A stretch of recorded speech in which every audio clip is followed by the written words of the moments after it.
I don't. Kyle let him borrow it. That's it. Are you Kyle Ledbetter?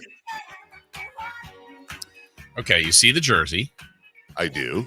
San Diego. The great, and I mean the great, Mike Barnbaum got me this jersey. What? Because he was down in San Diego, I think. Maybe it might have been Padres, Dodgers. I'm not sure who he was watching. Maybe A's, Padres, who knows? But it's personalized. Oh, look at that. He has the full name of my cousin, Greg Nettles, on the back. And not number 9, but 09. How about that? Now, that's, first off, let's start. That's a very sweet thing for Mike to do. Secondly, is that your first, even though he is your cousin and he played, is that your first Padres jersey? Yes. Ah, gotcha. Yeah.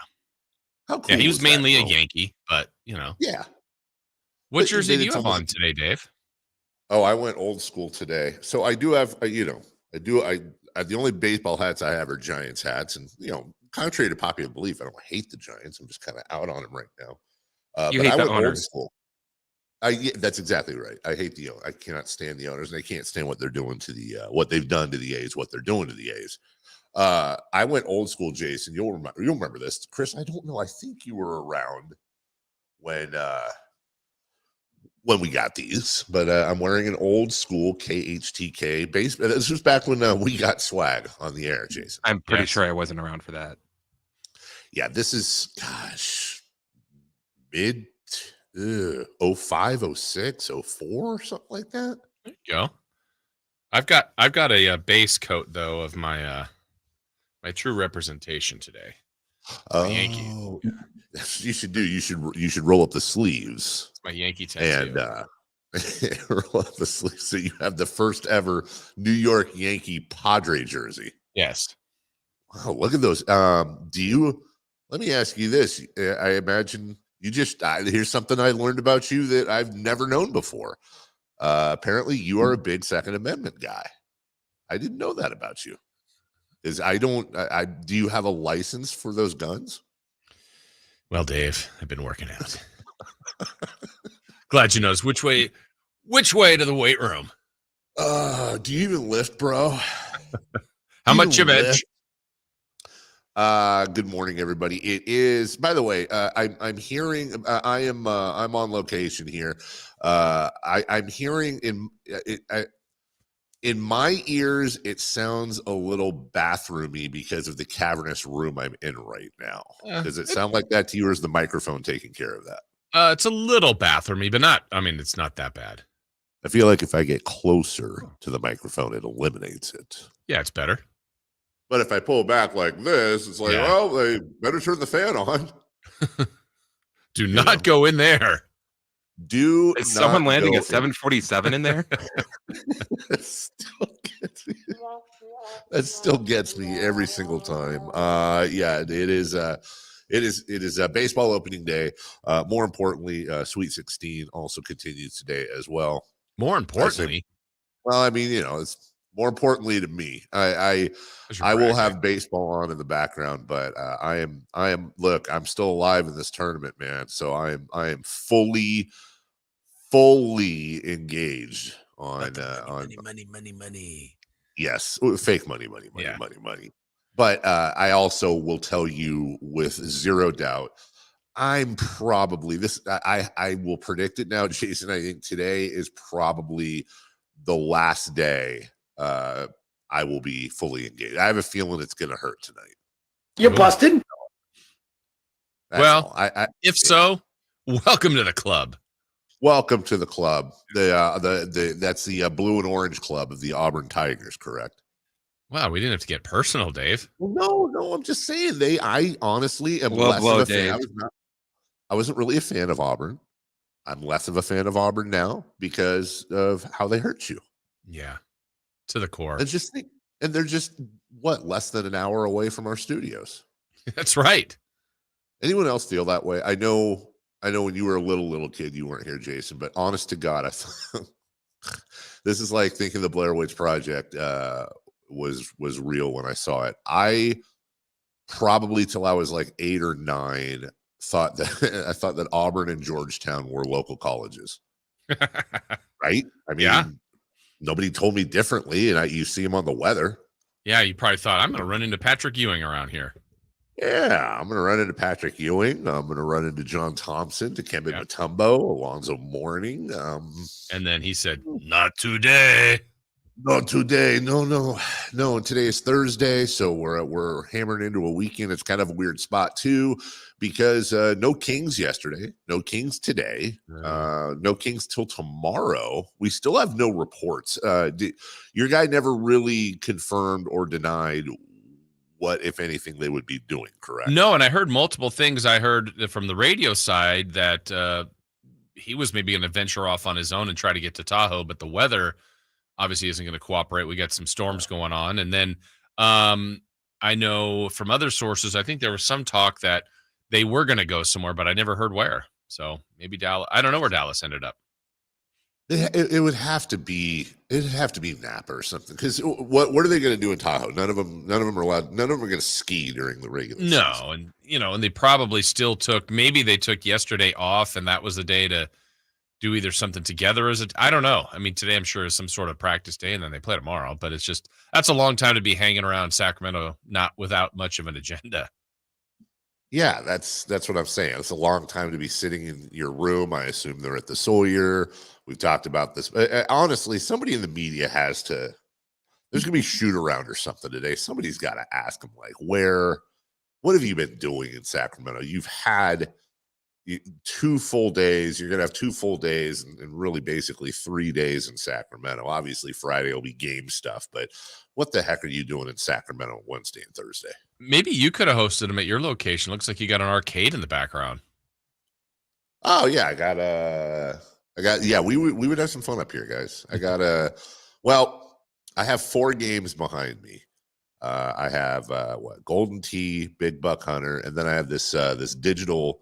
It's weird. It's a pinball machine, but it's digital. So it's hard to explain. Like, is there a ball? There's like 50 different pinball games there, like Fishtails or I think it's Attack from Mars right now that you can switch. And the flippers feel real. It clicks. You have to pull the knob to launch the ball, the whole thing. But it's all basically a video game on the screen. I don't know if that makes sense or not. Gotcha.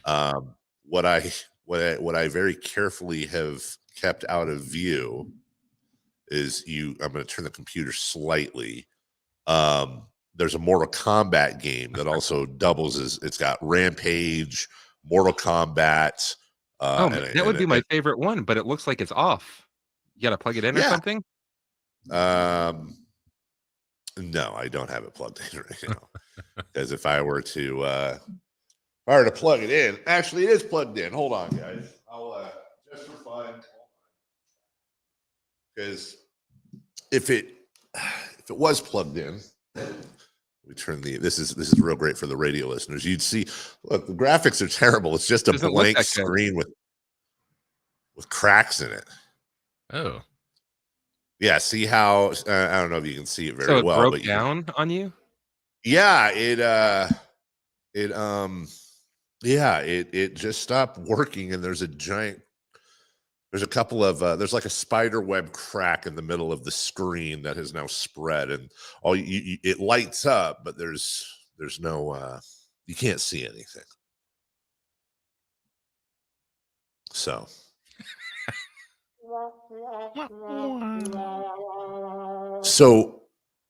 let me just say this. Loco, man. Let me just say this hypothetically. When you're playing a game and you're rolling through it, let's say like Mortal Kombat, and you're rolling through it and you get to one of the last guys, and then all of a sudden the skill level goes up about 30 times out of the blue, and you can't do anything, and you keep, you don't have to put quarters in this one, so you just keep continuing, and none of your stuff is working, and the computer starts cheating. Oh, cheating, huh? It's called computer love. Or catch-up AI is the nerd term. I have an affliction, and listen, we live in a society, guys. I'll remind you before I tell you the story. We live in a society now, thankfully, that when people have things that they're dealing with, we don't make fun of it. Okay. I have an affliction where when video games cheat on me, not in that way, but the other way, I tend to spasm with my right fist, and I may have punched the screen multiple times, and through no fault of my own, Jason, this thing is made so cheaply that it broke. So it's asking for it. I would say the game. I don't like to say asking for it. I would say the game deserved it. Yeah, Dave, after what was weird is there was an official challenge, and after further review, looks like the game struck first. The game lobbied the first shot. Yeah. And I actually just defended myself on the game. So we have 3. I feel like you guys would enjoy yourselves. We could play Buck Hunter. You can hunt for bucks or buffalo or all kinds of things. We could stay here. We could go to Africa, all over the world and hunt. And then, golden. That's the one. The golden tee, I'll be honest with you. If anybody's thinking about ever purchasing these types of games, the golden tee is the one by far we get the most. Yeah. Most out of. Because I'm just at this point, I'm just going through trying to set course records, dude. You know what I'm saying? Yeah. So copy that. Maybe at some point during the show, I'll just go play around, and when you guys are talking baseball. Hey. No. I'm excited. I could tell. I'm excited for that. I'm also excited for the Sweet 16. I'm excited for a lot of stuff too. At some point as well, we got to get into our good friend Michelle Dapper went down and talked to the River Cats, and the head River Cat came out and was like, "Yo, Dinger." I don't think it was Dinger. I think it was Dinger's boss. Came out and was like, "Yo, we're not." It did its best Leonardo DiCaprio imitation. Was like, we're not leaving, and now we've got a thing, because sounds very much as we reported earlier that we said there's no deal done. Never want to say that when John Fisher's involved, but it sounds like there's a lot of momentum for the A's to come here, and the natural thought was that would displace the River Cats for 3 years. The River Cats like, we're not leaving. So now it's like, well, is that true? And if that's true, then where would the A's play? Would they both play there together? I don't know. Inquiring minds want to know. So we'll try to get to the bottom of that, Jason. Absolutely. I look forward to that, because that could be a developing story to follow for all of us. Also, another developing story. I am set up on a pool table right now. So at some point, really? during the show, I will start throwing things. We'll take a break. When we come back, let's lead it off, everybody. It is a Thursday. We have a blast of a show for you, not just opening day, and we will cover that, but Kelly Brothers Sports Business, my dad's favorite segment. He will join us, as he always does, on Thursdays at 7:30. Samuel Amick of The Athletic at 8 a.m. as we begin to wind down the season. There's playoff races galore. We got to talk about awards and so much more. With Sam, we'll always find something to do, something to talk about. But when we come back, it's opening day, the Sweet 16, and Draymond Green. We'll talk about all that on Leading Off next on Sactown Sports. Did you miss any part of our live local shows? Don't worry, you never have to miss them again. Check out SactownSports.com and search our podcast page and play our shows when you want. The Carmichael Dave Show with Jason Ross, Stiles and Watkins, and The Drive Guys. Plus, other podcasts like Return of the Empire, Return of the Roar, The Stingers Up podcast, and Golf to Go with Frank LaRosa. They're all available right now on SactownSports.com. Jiffy Lube has a special promotion going on right now. Simply purchase a Pennzoil Platinum full synthetic oil change at Jiffy Lube and receive a $25 e-gift card from popular brands for food, gas, and more. It's that easy. Simply purchase a Pennzoil Platinum full synthetic oil change and receive a $25 e-gift card. So basically, going to Jiffy Lube can get you a free lunch or a pizza for dinner. That's what we call added value for the consumer. That's why Jiffy Lube is #1 in the greater Sacramento area for oil changes. Visit jiffylube.com for more details and valuable coupons. coupons today. With RT Painting, our name says it all. We are a reliable and trusted commercial and residential painting company serving the Sacramento area since 1998. Employee-owned, our attention to detail is second to none. Put our decades of experience serving our community to use for you. Get a free quote today. Call us at 916-900-8112. That's 916-900-8112. Or go online to rtpainting.com. That's rtpainting.com. RT Painting, your trusted and reliable painting contractor of choice. Let's do it. Leading off, the 3 top stories in the morning. Huge news. This is very important. Here's cut number 1. In their 63rd season. It's happened! The Texas Rangers win the World Series! So long to heartbreak. Hello, World Series for the Texas Rangers, champions in 2023. Oh, Boach. Congratulations to the Rangers. You're defending champions. And now we start again. 162 games of baseball. Baseball in the background, baseball on the TV, baseball while you're swimming, baseball while you're barbecuing, pitches and hits and home runs and stolen bases occasionally, and ejections and all kinds of drama and excitements. We are ready. We have been waiting. Spring is in the air. Jason, I could not be more excited. I think you sold it. Do you think I did? Yeah, you tried. I'm excited. Opening day is fun. You know what's different, I think, generally? Opening day across the U.S., it is like the start of spring for them. I mean, we've had some tastes of warm days. I know today, ironically, it's not like that. But I know it's more like a different signal of the year. So that's why I think a lot of people in the Midwest get really excited for it in the East. But I hope people are excited out here. Not everybody is, but hopefully they'll get there. And I know it's going to be an interesting season for the local teams for sure. And we'll talk about that. Obviously, the Giants are a real actual baseball team who tried to make improvements in the offseason. How they will do, obviously, remains to be seen. With the A's, it's a completely different situation. Kings fans will be very familiar with this as they are it sounds like officially, you never know, going to Vegas, looking for a home for the next 3 years. Are they staying? Are they going? Where will they play? And oh, by the way, these players have to play through all this as well. There's going to be boycotts. There's going to be protests, a completely different and very unique situation in Oakland. And we feel for those fans. Cut number 2, please. Cut number 2. 35 left in overtime. Shed. The hop. The floater. Just magnificent. When this ball's in the air, just take a look. He's waiting, and now all of a sudden, watch the big hop. And he gets the ball in the air, and boom, finishes it off. Well, here we go. Starting at 4:09 on CBS.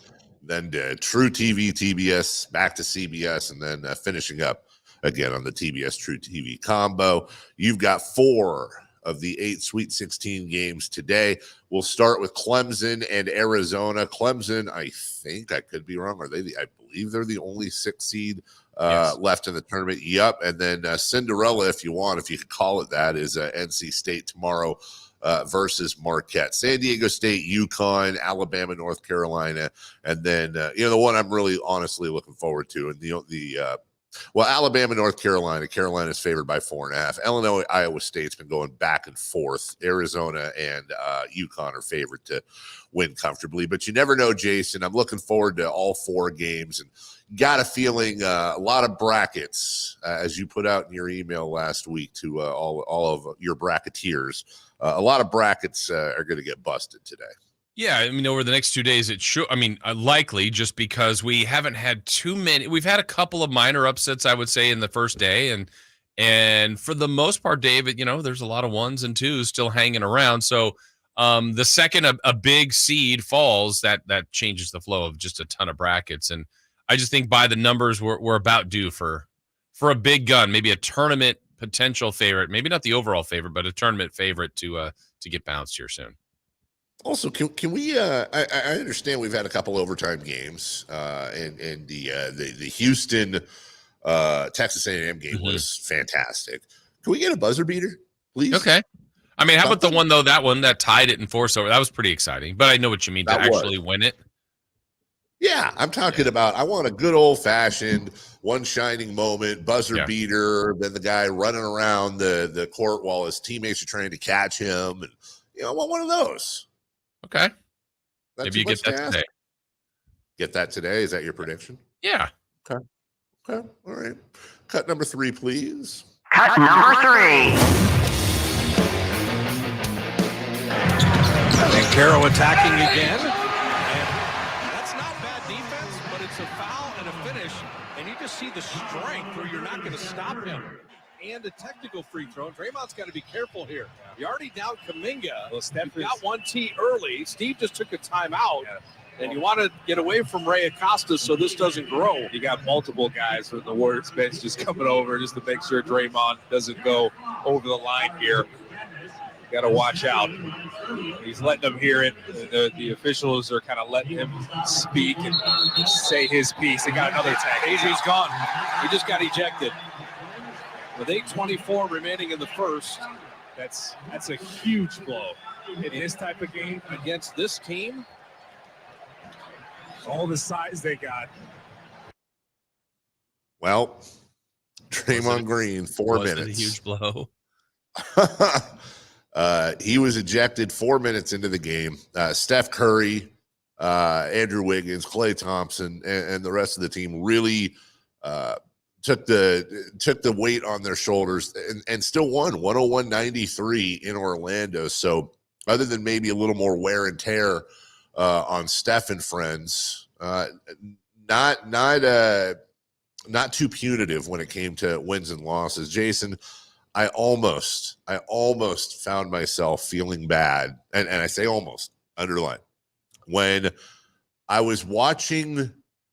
I don't know if you remember this. You remember those Kings bowling things they do for charity? Yeah, Kingpin Classic. Kingpin Classic, thank you. And we got to broadcast out there a few times. I will never forget having DeMarcus Cousins, and I asked him, do you ever go watch tape of you losing it on the court and arguing? Do you ever go watch tape and go, man, I was wrong? And he laughed and he goes, I watch tape all the time. And I think, DeMarcus, you look stupid as S word. And he just kind of laughed and went into how in the moment he had trouble with his emotions. I'm watching Draymond last night, and I kept watching what led up to his ejection. By the way, the foul wasn't even on him. It was on team. I think it was Wiggins. Draymond's arguing on his behalf. Gets the T because he said, whatever. And then he just, his teammates are coming out. Steve Kerr calls a timeout. Everyone's trying to get him to shut up. And I looked at him, and like I said, Jason, I almost felt bad because I'm watching it and I'm going, you know what? He can't stop. Like he cannot, once that red line hit, he can't shut up. He can't close his mouth. He can't walk away. And I'm not the best lip reader, but I believe what got him tossed finally was as he was walking away, he called the ref a triple-decker phrase that would definitely get you teed up if not tossed. And then to see Steph Curry so frustrated and just really, it looked like we were watching in real time him being at the end of his rope, knowing that he had and his teammates had 44 minutes left in an incredibly important game when they're clinging onto their play-in spot against a team that is very, very good at home. I almost felt bad, Jason, and then I was like, I don't feel bad. You stepped on Sabonis. I know, and then for the fact that it was the critical part of the game, or not of the game of a game, the full game. I mean, he was out in 4 minutes. To their credit, they still won, but you could almost just get the body language from everyone else that they were just so frustrated with him. That's the part that, if someone flashes and it happens in a game, like no one would want Fox to get ejected. But you would also go, okay, that's probably the last time that's going to happen. For Draymond, it's like, oh, here we go again. We're going to talk more about that. We're going to go around the listen, the Kings didn't play, but they might as well have lost last night because it was a terrible night around the NBA. And I want to get into the Warriors stuff a little bit more too, because honestly, I find myself wondering what has Steph at any point just gone up to Draymond and just lost it on him? I'd love to know the interior there. We'll talk about that. We'll go around the NBA. When we come back, though, it is baseball opening day. We've got some of the schedule for you. And also, guys, and I know we're going to cover some of this a little bit later too, but just favorite opening day memories. And that could be game-wide, that could be experience, it could be anything that sticks in your head at any point in your life when it comes to whether it's a tradition or whether it's just something you happen to do one opening day. Whatever it is, we'll wax poetic right here on Sactown Sports. De'Aaron Fox plays here. Stolen by Fox. Breakaway coming up for De'Aaron. And a simple, casual spike with the left hand. Kings lead by 3. Sactown Sports is your proud home of the Sacramento Kings. Sacramento weather is brought to you by Arnold Law Firm. I'm Tamara Berg in the KCRA 3 Weather Center. It is Thursday. We're looking at a soggy start to the day. We will still have a couple of leftover showers for the morning commute. Into the afternoon, there will be dry times with highs in the low 60s and a few showers possible as well. Get the latest forecast on the KCRA 3 News and the KCRA 3 app. Dangerous driving conditions for us. The Arnold Law Firm has seen how a collision can turn anyone's life upside down. Be alert and stay safe. The Arnold Law Firm, providing real justice for you since 1975. Call 916-777-7777. Beachhead Deli on 711 K Street is now your place to go in downtown Sacramento prior to all the games, concerts, and events. Conveniently located just across the street from the arena, Beachhead Deli features the finest gourmet sandwiches and craft beverages anywhere. Beachhead Deli at 711 K Street is also your premier lunch destination 7 days a week. Come by and say hi to new owner Brad Wakai. He's so excited to take care of all your taste bud needs. That's Beachhead Deli at 711 K Street in Sacramento. Right now, while you're sitting on the couch or just driving around, your friends are at the Hagen Oaks Driving Range powered by Top Tracer. The vibe is perfect, whether you're an accomplished player or a newbie. Play a variety of fun games, play Pebble Beach, or compete against friends at the Hagen Oaks Driving Range. Hungry? The Hangout Food Truck offers burgers, chicken strips, and more. Check the summer-long free concert schedule. Be a part of the fun at the Hagen Oaks Driving Range, Fulton Avenue at Cap City Freeway, open until midnight. Discover your dream home at Subcontractors United, your source for all home improvement needs. A talented team of home services experts is ready to make your projects a breeze. No more endless internet searches. Find your contractors in one place. Enjoy stress-free service absolutely free, with no hidden costs and no accounts to set up. Transform your living space into something extraordinary. Visit Subcontractors United today and experience the joy of hassle-free home improvement. Dream big at subcontractorsunited.com. Now, during Staples Print Big Sale, get $20 off your print purchase of $100 or more, $50 off your print purchase of $200 or more, and $100 off your print purchase of $300 or more. So the more you print at Staples, the more you save. To demonstrate, print at Staples, you save.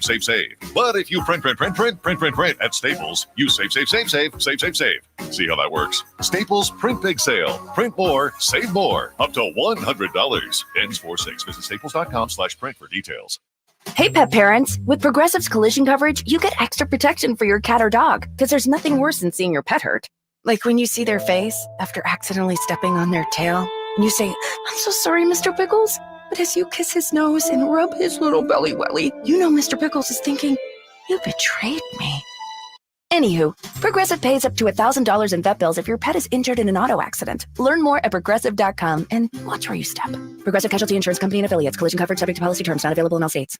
Dr. Ken Howachek and kinesiologist Kelsey Graham discuss the Good Feet store. The foot has a lot of detail. It has a lot of complexity. There's a lot that can go wrong. A lot of problems start in the foot and end up elsewhere. Knee pain, hip pain, back pain. When aligning the feet properly, we can see relief elsewhere. And that's the beauty of the Good Feet Arch support. It can place the feet into their ideal position and gives them the balance, the support, the comfort, and the relief of the pain. The bottom line is that the Good Feet arch support could be a highly effective pain relief solution when nothing else has worked. The feet have a really big impact on how the rest of the body moves. The knees, the hips, the lower back especially. If the foot isn't properly aligned, all of these joints are going to function incorrectly. That results in a lot of muscle tension and chronic pain. What I really like about the Good Feet system is that the right arch supports can put the foot in its proper alignment. So all the joints of the rest of the body will be aligned properly as well. And when the body's aligned, we can reduce the risk of injury and chronic pain. Visit the Good Feet store in Sacramento, Roseville, Modesto, Stockton, and Vacaville for a free fitting and test walk. Country in the Park is back May 17th and 18th at Cal Expo with Brantley Gilbert, Dustin Lynch, Jay Cohen, Walker Hayes, and more. Tickets start at just $46. Country in the Park May 17th and 18th at Cal Expo. For more information, visit CITPfest.com. Brought to you by Fitty and Fiber, Dawson Oil Company, and Good Guys Heating and Cooling. All guests come to you from the Folsom Lake Honda Hotline. Folsom Lake Honda, your one-stop Honda shop.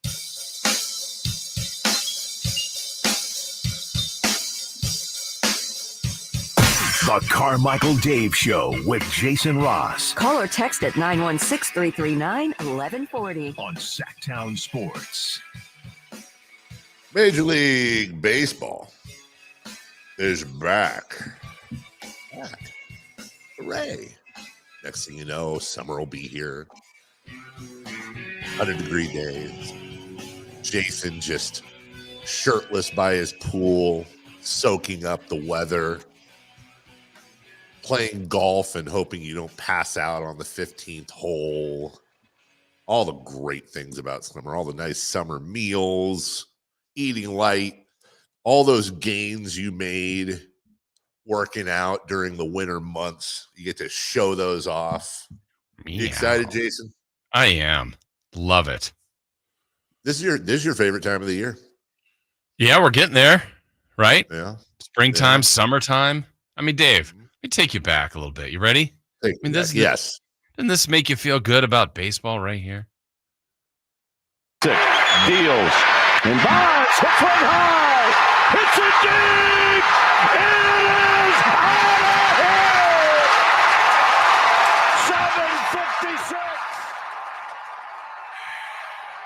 7:56. Wayne Kuiper. I will admit, I am excited for Krug and Kuiper. Okay. Don't know, look, I think they're the best in the business. Obviously, I'm biased. It's like family members, I'm excited for that. At least there's nostalgia involved when it comes to actually who's going to do what. Obviously, the Dodgers, if you didn't know, are favored to win the World Series. Mm-hmm.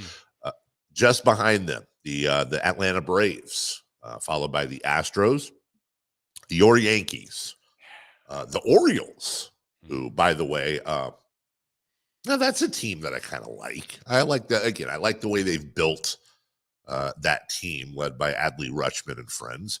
The defending champion Rangers, Phillies, Blue Jays, and Mariners. If you're wondering where the locals are, or, yeah, they're still local.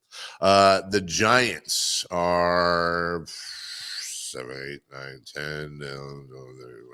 They're, depending on which book you go to, they are 15th, sandwiched between the Cubs and the Mets. If Jason, if you put $100 today on the LA Dodgers to win the World Series, you would win $375 if they won.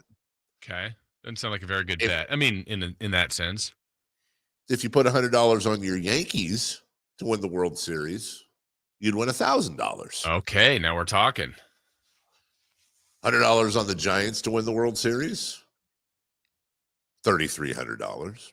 Okay. How about the A's? Put $100 on the Oakland A's to win the World Series, who, by the way, are the least likely team to win the World Series. You would Spoiler win alert. Huh? Spoiler alert. You would win $30,000. $30,000. It's pretty good. Yeah, it is. Why do those seem off to me? Those seem incredibly high to me. I feel like I'm reading them wrong. But seriously, the A's are plus 30,000 to win the World Series. The Rockies, by the way, are the second lowest favorite at plus 20,000. And then everybody's kind of bunched up 15, 12. Point being, why am I reading odds? Point being, that's who Vegas thinks is going to do well or not do well. And the A's are $10,000 behind the second. Obviously, no one is expecting much out of Mark Kotsay and the Oakland A's. I'm actually a little surprised, guys. The Giants are that high, but they have made some off-season moves, starting with Bob Melvin, and they have brought on some folks that maybe have some people excited in Nevada. So how about me, you, and Chris put in $33.33? I'll even throw in $33.34, that extra cent. And when we win with the A's taking home the title, we celebrate. You know what? Look, hey, why not? I'd rather keep the $33. Oh. But honestly, he's right. I mean, it would be Chris. I'm sure this isn't it, but if I remember, to me, the biggest dog I remember actually winning something was Leicester City winning the Premier League a few years back. And if I remember correctly, weren't they like, wasn't it put $100 down, you win $5,000? Yeah, they were 5,000 to 1. Yeah. So, well, no. No. So that was 50,000. Right? 50. Am I doing the math right? Yeah. Yeah, that's the thing. Is that? God, oh, so it's the A's. It's like the same odds as the A's, right? Yeah, a little bit, except the A's are 30. But I get your point. That's if the A's won the World Series, chance. Ooh, I don't think so. I don't. If the A's won the World Series this year, it would have to be the biggest. I mean, I wasn't old enough, Jason. When the Miracle Mets won it, would you say that would be a bigger thing than the A's winning it? I know that's considered really a large. I don't, obviously I wasn't born either. I don't know what that was like, but it sure is talked about like it was one of the biggest upsets in baseball ever happening. I think this would be bigger. I really do. And circumstances, right? Yeah, exactly. Giants Giants are in San Diego against the Padres, who are already 2 games into the season, by the way, at 1-1. Do you know what the odds of the Mets that year winning the pennant was? Yes, please. 100 to 1. Oh, well, there you go. The A's would be a slightly bigger surprise. Giants and Padres 1 p.m. The A's will host the Guardians at 7 p.m. And dare I say, in addition to opening day and all that fun stuff, I actually think the more, I won't say entertaining, the more interesting or dramatic part of tonight is going to be seeing the protests, what's going on in the parking lot. That is not going to be your normal opening day, Jason. And forgive me for what is the like? I know there's a couple different A's groups, and there's some days like they want to go and be at the park and be fans. There's days they want to go be at the park and protest. There's days they want to completely stay away. Is today a parking lot day? What's today's plan? I believe today is a parking lot day. I think they're trying to do a protest tailgate. And the idea, I mean, I don't know if they'll pull this off. It'd be pretty tough to, but to have a similar, if not larger crowd outside than inside. Yeah. And by the way, I also want to, I think we should also tip our cap too. There are a lot of innocent people involved in this. Obviously the fans are. I find myself feeling a little bad for the players who have nothing to do with this and are caught between wanting to tip the cap to the fans and what they're going through, but also understanding they have a job to do and they're trying to win they're trying to win a World Series. That's what's in their heads. Also the broadcasters, our good friend Ken Korak, everybody on the TV side, Johnny Doskow. That's the other thing. And oh, by the way, all the people behind the scenes that decide where the camera goes and what they focus on and what they mention and what they don't mention. They're in an incredibly difficult spot, Jason. For sure. And, we know the similarities, Dave, are for the Kings, right? Like that year where you're asking like Jason Thompson, Francisco Garcia, Dante Green, like, what does this mean to you? For some, they totally got it. Others, they're not from it. They don't have the history. I mean, they're just not sure about, wait, where am I playing next year? Am I going to be here? Am I going to Seattle? Like, what is going on? Right. Trying to navigate that. It was just while trying to win and not being the greatest of teams, which is similar to the A's. So it's really, really tough on everyone that's trying to do their job on a day-to-day basis. And as far as at least the players they're athletes, they're well paid. There's a limit to what can be done to them if they speak. I actually feel the worst for the broadcasters and the media, the media members that work for the team. And you knew this, you went through it with the Kings. You had to be very, very careful with what you said. Gary Gerald, everybody involved. I actually remember when we pulled the RV up at Arco Arena and Grant came up and signed the RV. And he had a wonderful relationship with the Maloofs, and I don't think he'd mind me saying, but he got taken to task, man. He got absolutely throttled by ownership for signing the RV because it was and like you get the logic there. You don't agree with it, but you get it to have a paid employee of the team, a front-facing employee of the team, do that. But in the end, Jason, I mean, you, Grant, everybody ended up kind of coming out, and I think the Maloofs would have had to have fired everyone who supported the Kings staying in Sacramento. I think they finally smartened up and understood that there was no way that wasn't going to happen. But you remember that was a tough spot for you for a while. Professionally, it was by far the hardest time. Literally, Dave, I remember reading press releases that was basic. I mean, no one's ever really, for lack of a better term, say this on a Kings broadcast, despite popular belief. But there literally were press releases that I remember having to read on a Kings broadcast, pregame, postgame, whatever, that were basically inferring, here's the move, here's the plan, here's the next steps. And then the next day being on the show going, I disagree with everything. Because it was just awful because you technically had to do your job on one side, but it's like now when you're on the show part where it's an opinion, you're like, yeah, I hate everything about this. This is awful. I don't want them to go, and it's going to ruin a lot of things for a lot of people that I care about. And that was really, really difficult. I'm glad you brought that part up too, for the people that had the double jobs that were broadcasters, but then also would come back and work on KHTK, and you guys would have to juggle that, be careful with that. And oh, by the way, a lot of times unfairly, but I know we all understood it, you end up being kind of a bullet sponge for fans who have nobody else to express their frustration. So we bring that up just simply to say that I think, speaking at least for us, we very much empathize with A's fans, what they're going through, and it ain't over till it's over type of stuff too. So in the end, there's a lot of baseball going on. Yankees, Astros, probably the premier game of the day, starting at 1 p.m. There's going to be a lot of energy in those ballparks. That energy, created by the rabid fan bases that will be all over the country watching opening day. It will not be electric.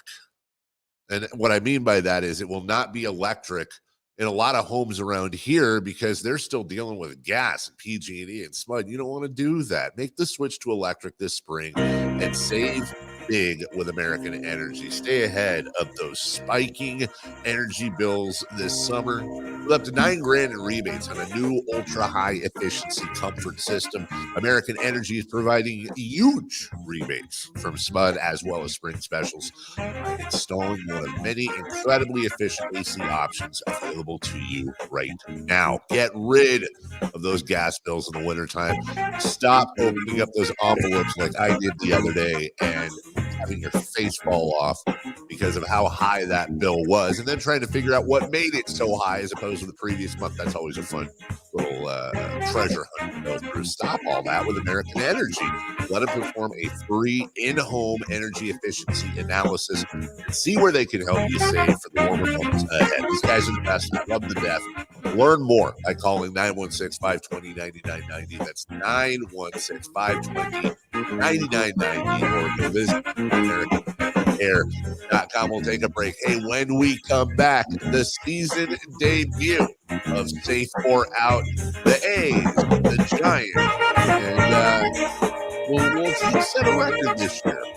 No, not that team, the other team. We'll talk about it.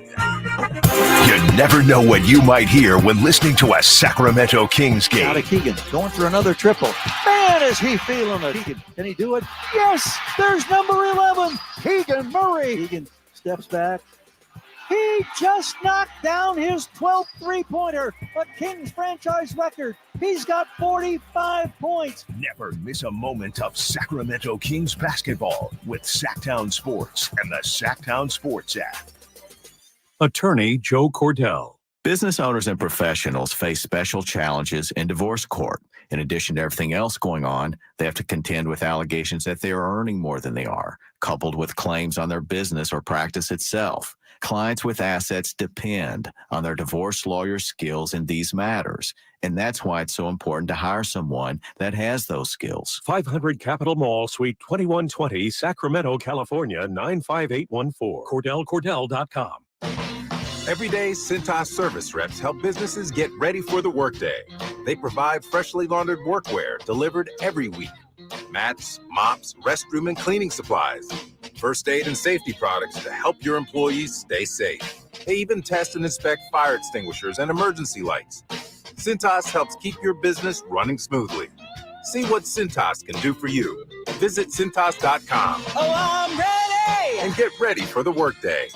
Toyota's Ready, Set, Go sales event is on. It's time to hit the road with powerful performance and fewer fill-ups. Toyota has more hybrid and plug-in hybrid options than any other brand, with the same legendary dependability you can count on. Right now, get incredible 0% APR financing for 72 months, or choose a low lease on the all-electric 2023 PZ4X. Hurry in. Toyota's Ready, Set, Go sales event ends soon. Toyota, let's go places. Offer available through TFS to buyers with premium rated credit. Ends 4/1/24. Rivercats fans, it's time to celebrate our 25th anniversary in Sacramento. Regular season baseball returns to Sutter Health Park on Friday, March 29th. The opening weekend festivities include a live DJ and happy hour in Elysian Landing on Smud Orange Friday, Sandlot Night on Sutter Health Fireworks Saturday, and Easter at the ballpark on Sunday Fun Day. To view the complete 2024 schedule and to purchase tickets, visit rivercats.com. We'll see you there. Hey guys, do you know your T level? Revive Men's Health here in Sacramento is helping you take that first step toward better health and enhanced intimacy with a free testosterone level test, exam, and consultation. Plus, for this month only, qualified patients can kickstart their treatment with a free supply of ED medication.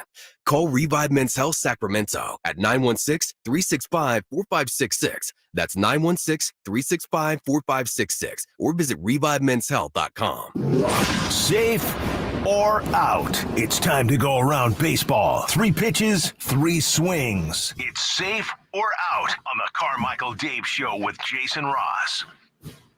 All right. Kelly Brothers will join us at 7:30 with a little sports business. Sam Amick at 8 a.m. We're going to talk brackets. We're going to talk opening day. We'll have 3 for Madness at 7:13. But Jason Ross, your favorite segment, makes its debut.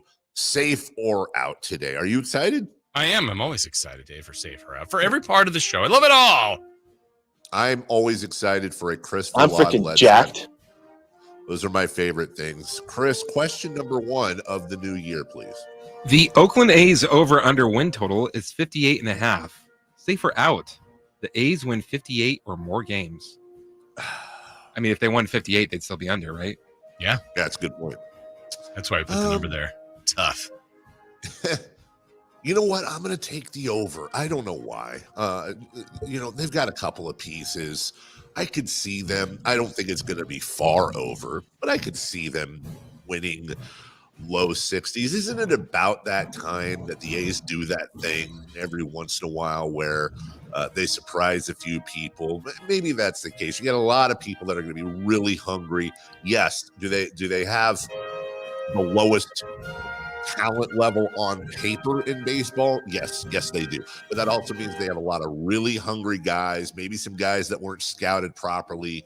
I'm just, again, I don't have a ton of logic behind it, but I'm going to take a slight over with the Athletics. I think I remember being a kid a long time ago when Whitey Herzog said something like, every team wins 60, every team loses 60. It's what you do with the other 42 games. And I thought that's probably about right. But no, now teams win more than 102 and people lose more than 60, lose more than that. So 100 games. But I would go over 2. I think there's a little bit more they have. I think they've still found ways to be somewhat competitive at times last year. It's going to be a tough year, but I would take the over. I would say that Let me see. The A's win more. Yeah, that's safe. You guys are way By the way, they were 50 and 112 last year. Just that's what they were last year. All right, maybe we'll save our $33.33.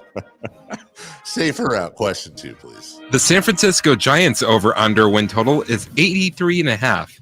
Safer out. The Giants win 83 or more games. Okay. Well, let's look at them last year. The Giants won. Huh? Sorry?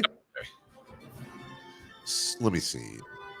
79 last year for the Giants. They were 79 and 83. Are they 4 games better this year? Yeah, I think so. They got the Korean kid coming out with some pop. Matt Chapman, Blake Snell, who won't be available right away. Who's the other guy, the pitcher? Is it Robbie Ray? Who's the other guy they got? And they got Logan Webb, Kings fan. Absolutely. They have the top 2 finishers in the NL Cy Young last year going for them. Plus, hopefully Harrison starts panning out as well. As I said, old friend Matt Chapman coming on board. Yeah, I think this is probably, again, I think Vegas is pretty solid here. But this is a mid to high 80s winning team. I think I don't think we're going to get much higher than 90, but I do think they'll be above 500. I'll take the over on both Bay Area teams. Yeah, super tough division, but I think Bob Melvin is another massive addition as well, and a huge fan of his. I think he gets the most out of his teams, and so yeah, I'm going this safe. Giants go more than 83 wins. Okay, question number 3. Safer out. Safer out. The Houston Astros will make it to a record-setting 8th straight American League Championship Series. All right. So you have the Yankees, you have the Rangers, you have the Mariners, Twins, Rays, Orioles. Wait, hold on. The Astros are...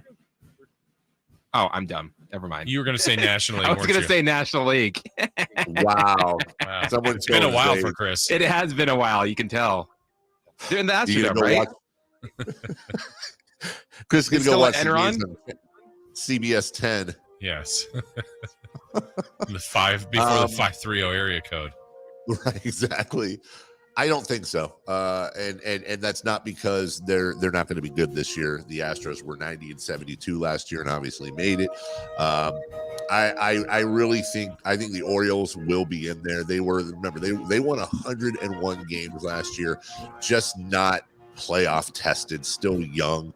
There's so much talent in the American League. There's so many great teams at the top. I'm not saying this because I think the Astros necessarily have gotten worse. But I don't think they got particularly better, and I think a lot of other teams either got better or are just getting more mature in the Orioles' case. So I think they're getting squeezed out.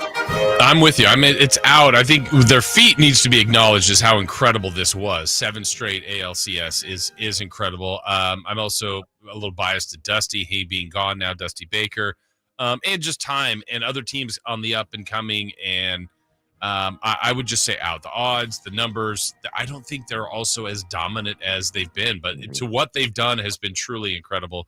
But I think it ends at 7. You know, we have about a minute left, and since we ran through that quickly, didn't get to it in the last segment, and we're going to talk about opening day, other opening day memories a little bit later. I just, for example, why I wrote that question earlier. We used to be able to when I ended up being a teenager. My teenage years, I would always cut school on opening day. I would cut school. I would save up some money ahead of time, and me and my friends Chris and Brett would. Chris lived in an apartment with his dad. It was just him and his dad, and his dad was a truck driver. So a lot of times, his dad would always be out of town for days at a time, and here's our 14, 15-year-old buddy who kind of has a house apartment on his own. So we'd all save up some money, and we'd cut school, and we'd walk over to the Lucky's and we'd grab a bunch of 2 liters, chips, snacks, all that stuff, and we'd go over and we'd watch the WGN game with the Cubs, the TBS game with the Braves, and then whenever the Giants and A's came on, we'd watch that. This was in the very early days of cable, and it was just, and we knew that summer was coming up, which when you're in school, That's a good thing because that means school is almost out and you're about to have fun. And I got to tell you, man, even to this day, I think back to those days of just the three of us watching baseball, having fun. We just drafted our fantasy teams. Yeah. It was honestly some of the coolest days ever in sports. And you were probably manually checking. As that time, I think it was rotisserie league, which I still don't even understand what that meant. But yeah, were you manually checking your box scores to manually add up your points for your league? I know we got a break here, but I will tell you, not only were we manually checking, but our league at the time, our buddy Willie ran it. His dad had a machine shop downtown, and they had a computer. None of us had a computer. They had a computer. So every Sunday, the B would put out the full stats for every single team. We'd hop into Willie's old Camaro, go get donuts and coffee, go to his parents' machine shop at like 6 a.m. because we were up all night the night before drinking coffee at Lions. And then we'd go down there and we'd take turns reading off to Willie's. He would data input, and then he'd finally print out the numbers, and then one person would be elected to read to everybody the standings for our fantasy league. I mean, God, that sounds old manish, but hey, who's going to read the notes? I pay my taxes. We'll take a break. When we come back, we'll go around the NBA. Again, Kings didn't play last night. Woof. Terrible results for them, though. We'll get into what happened all over the place in the National Basketball Association right here on your home of the Kings, Sactown Sports. What's the missing piece for the 49ers? Which names will they add during free agency? Whether it's in season or off season, the coverage never stops. Get the latest 49ers news on Sactown Sports at Sactownsports.com. No more mold, no more damage, no more outdated old bathroom, no more slipping and hurting, no more stress. Make your ordinary bathroom extraordinary for only $99 per month. New shower, new door, new tub, new wall, new anti-slip technology. Be stress-free. Call 800-976-8524. BCI Bath and Shower is made in America for the highest quality. Ask about our military and senior discounts. Your dream bathroom in as little as 1 day. First 50 callers save $1,500 on a never clear glass treated door. Call now for free premium color upgrades. 800-976-8524. Call BCI Bath and Shower, the leader in bathroom remodeling. Be smart, safe, and stay a step ahead of inflation with our interest-free financing options. Call 800-976-8524. Love your bathroom with free upgrades. Call 800-976-8524. 800-976-8524.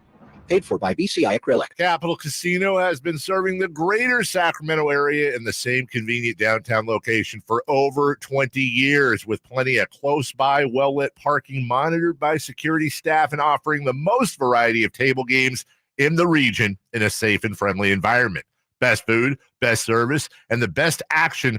That's Capital Casino. For more information on tournaments and gaming, check out their website at capital-casino.com. And please remember to gamble responsibly. 1-800-GAMBLER. The sewer system. It's probably the last thing on your mind, and that's okay. Because at the Sacramento Area Sewer District, it's our first priority. As the region's largest sewer utility, we own and maintain thousands of miles of sewer pipe. And our job is to get to your sewer problem before it interrupts your life.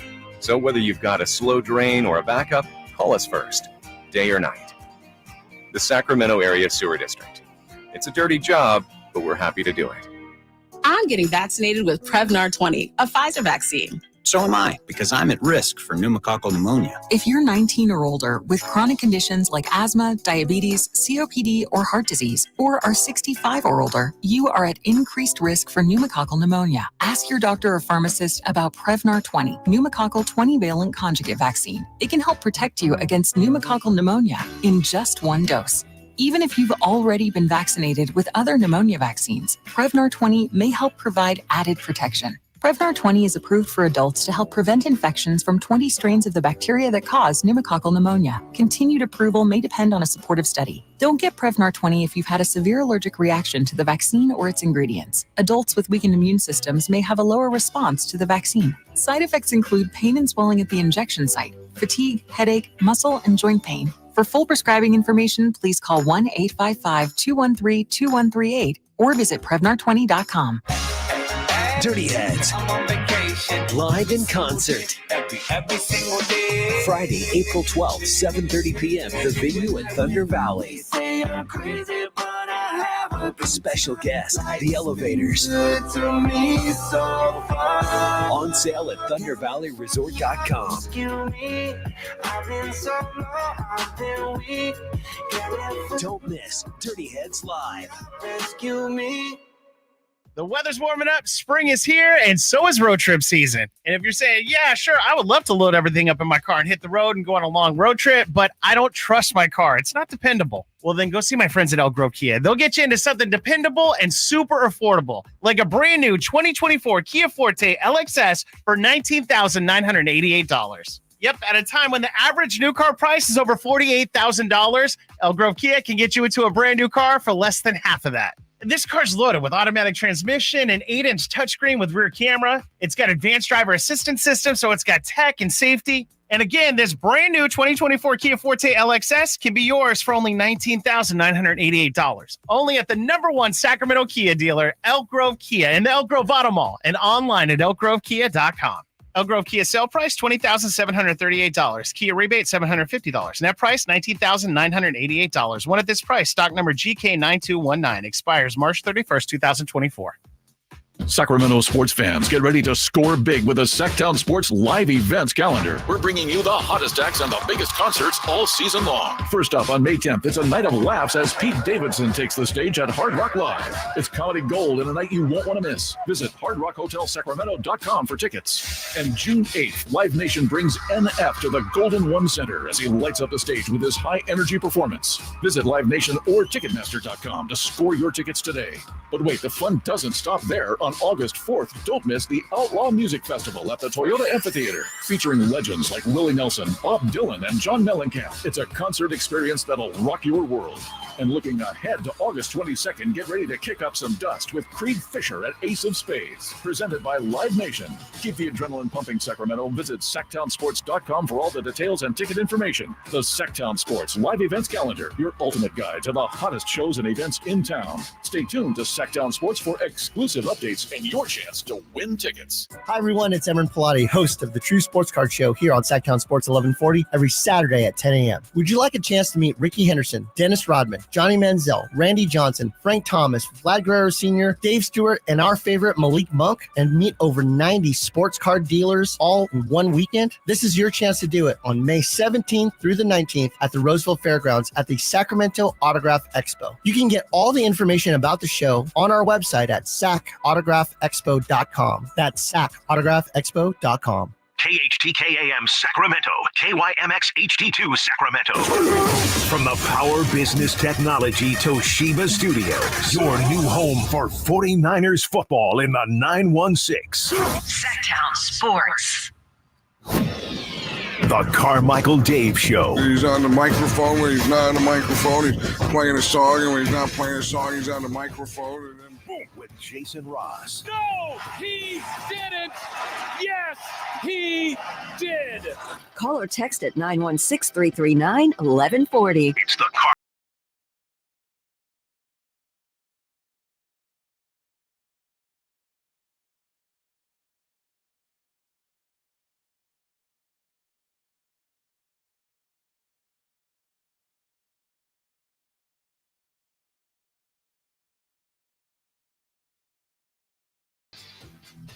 We'll take you all the way till 10 a.m. Hey, Jason, guess what? What?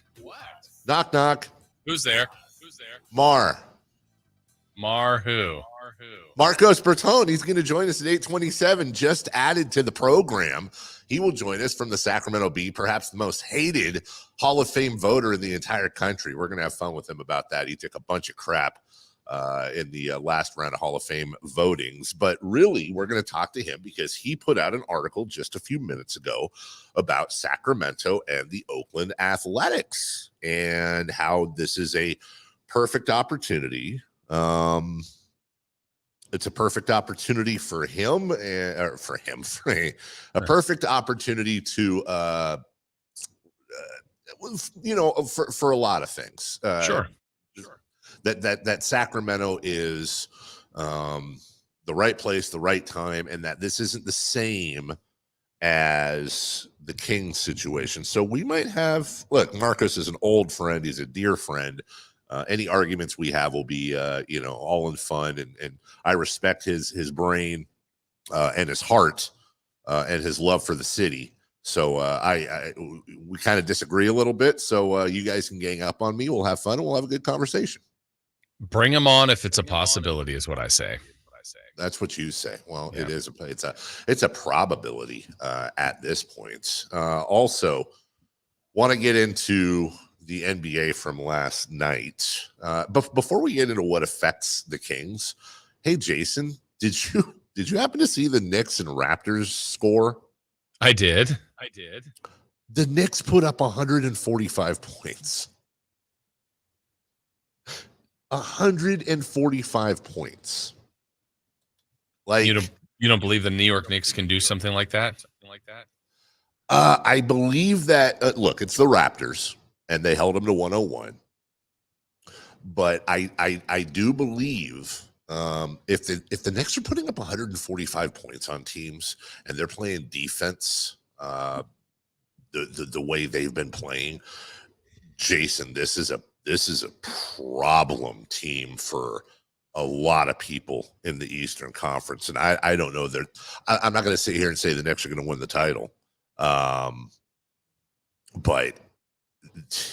I wouldn't discount it either, dude. This team is getting hot at the right time. No, I was looking at it.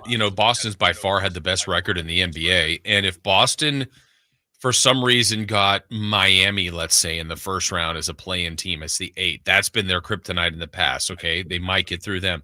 There's a decent chance that the Knicks could be the 4 seed. And if they got through their first round, Boston could have to go like Miami, New York, Milwaukee or something like that. Boy, I mean, it just, for a team that's got the best record by far, and really the only question mark is, can they win a title? Their path could be really, really difficult for them. Let me ask you this. I know we don't really have any dogs in the fight in the Eastern Conference. Isn't there a part of you that would like to see the Knicks advance? Let me back up.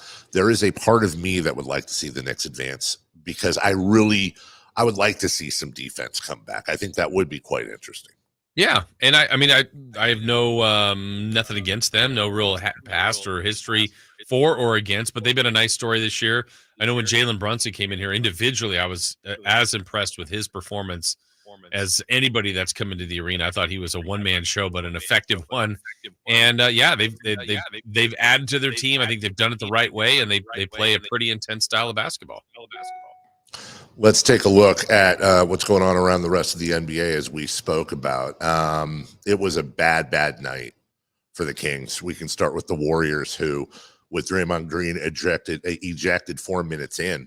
You thought in Orlando, not that affects the Kings necessarily. The Warriors are way down at the bottom here, trying to get in there. Into the play-in, or stay in the play-in, I should say. But they came back. They won. Came back from that ejection. They won 101-93.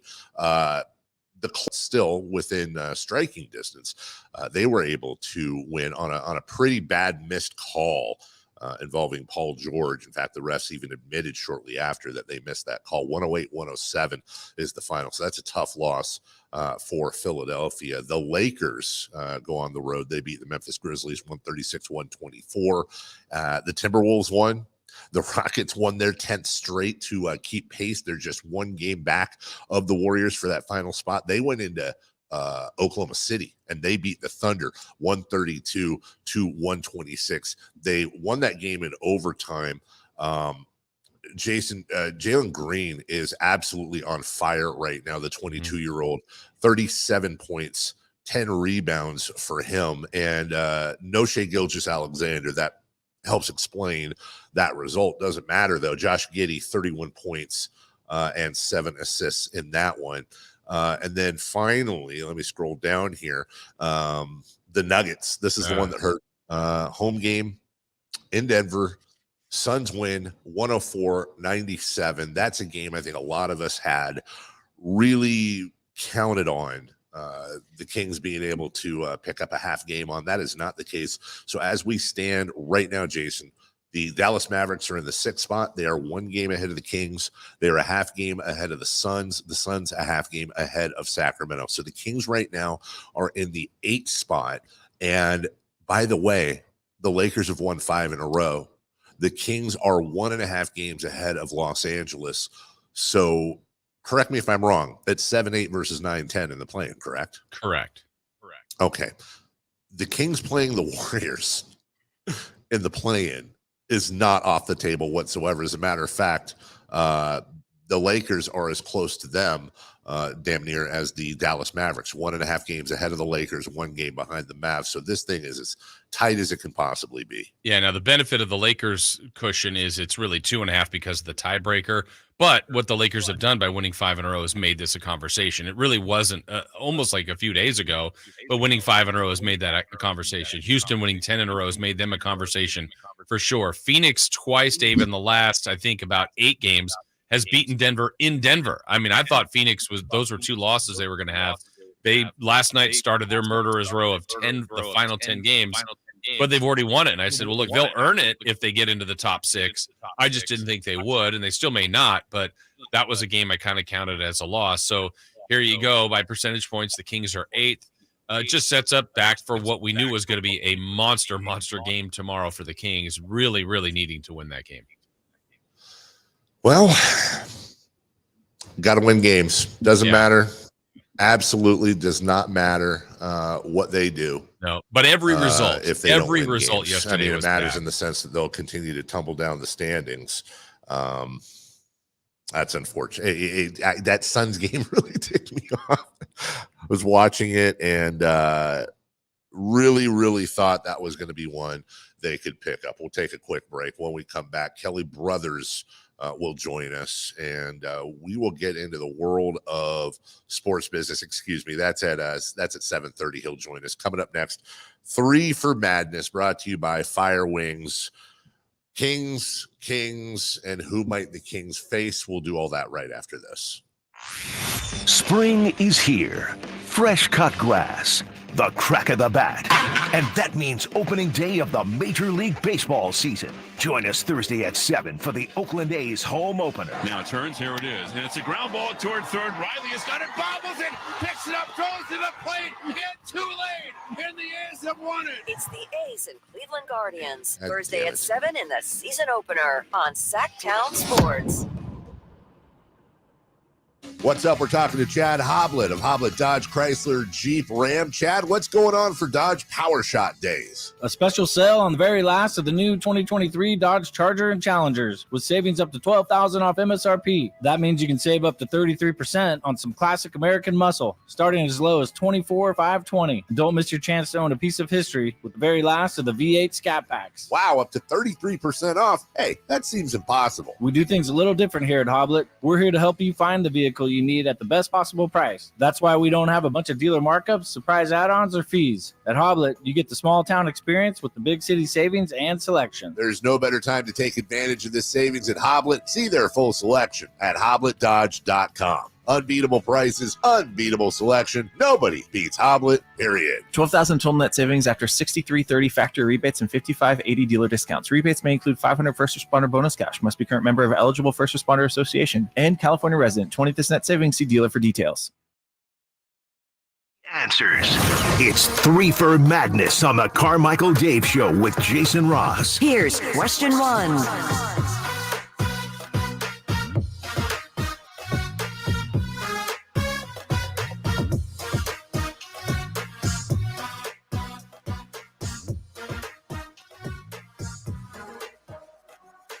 All right, this is that Fire Wing. Okay, your audio is very bad, Dave. Yeah. My audio is bad again. There you are. Oh, it's better now. It's better now. Apologies, guys. This is on my end. I don't know what the hell happened, but we're having, and you're hearing an echo from Jason. I don't know if that echo is still there or not. Trying to figure it out. In the meantime, Chris, if you can hear me, go ahead. Will the Kings be a play-in or play-off team? Whew. Yeah. Let's look at it. The Kings are currently the 8th seed. They're a half game back of Phoenix. They are a game behind Dallas, and they've got that schedule the rest of the way. Guys, I think they're going to sneak in. I think they're going to sneak into the 6, but we're really at there's an issue right now. We're really at all hands on deck. They've got to win not just the games they're supposed to win, but I think they're going to have to steal a game or two, and we can't have any of those screwy we can't have any of those screwy games where they lose when they're not supposed to. There's still plenty of games left, and you've got games like the Nets, the Blazers, the Jazz. You have to win all those 3.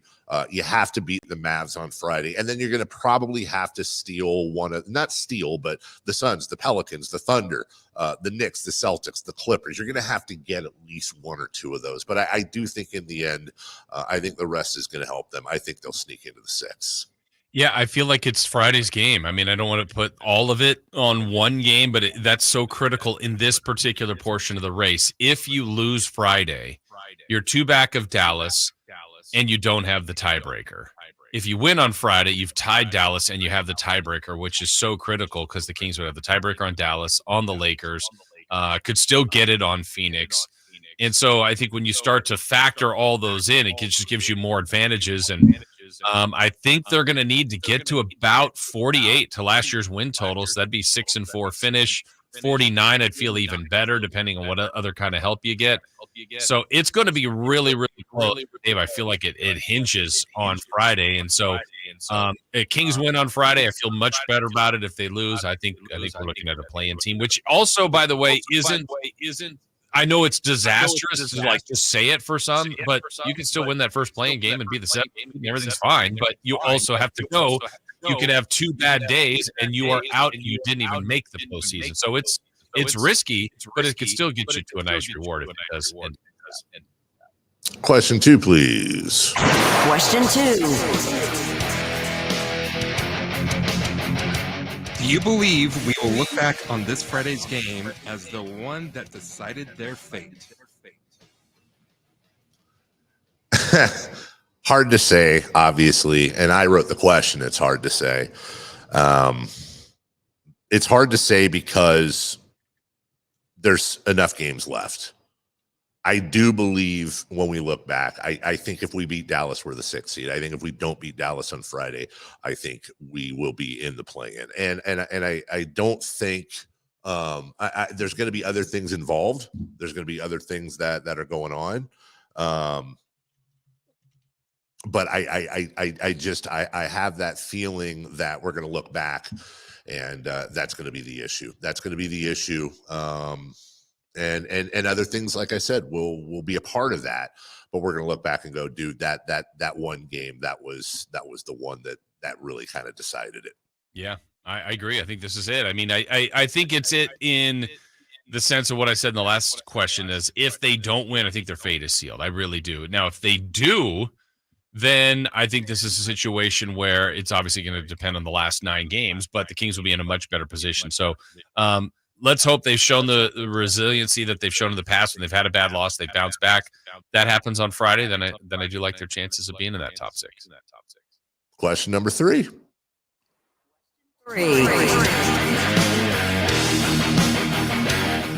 Rank in order the teams you'd least want to face in the first round. OKC, Minnesota, or Phoenix? Yeah. Is it weird that I would say out of those 3, I would probably most want to face Minnesota, followed by, oh God, this is the one they're all 3 tough, man. Probably Minnesota, Oklahoma City, and Phoenix, just because we've matched up really well with Minnesota this year. Oklahoma City, I think, I know they have the least playoff experience of any of them.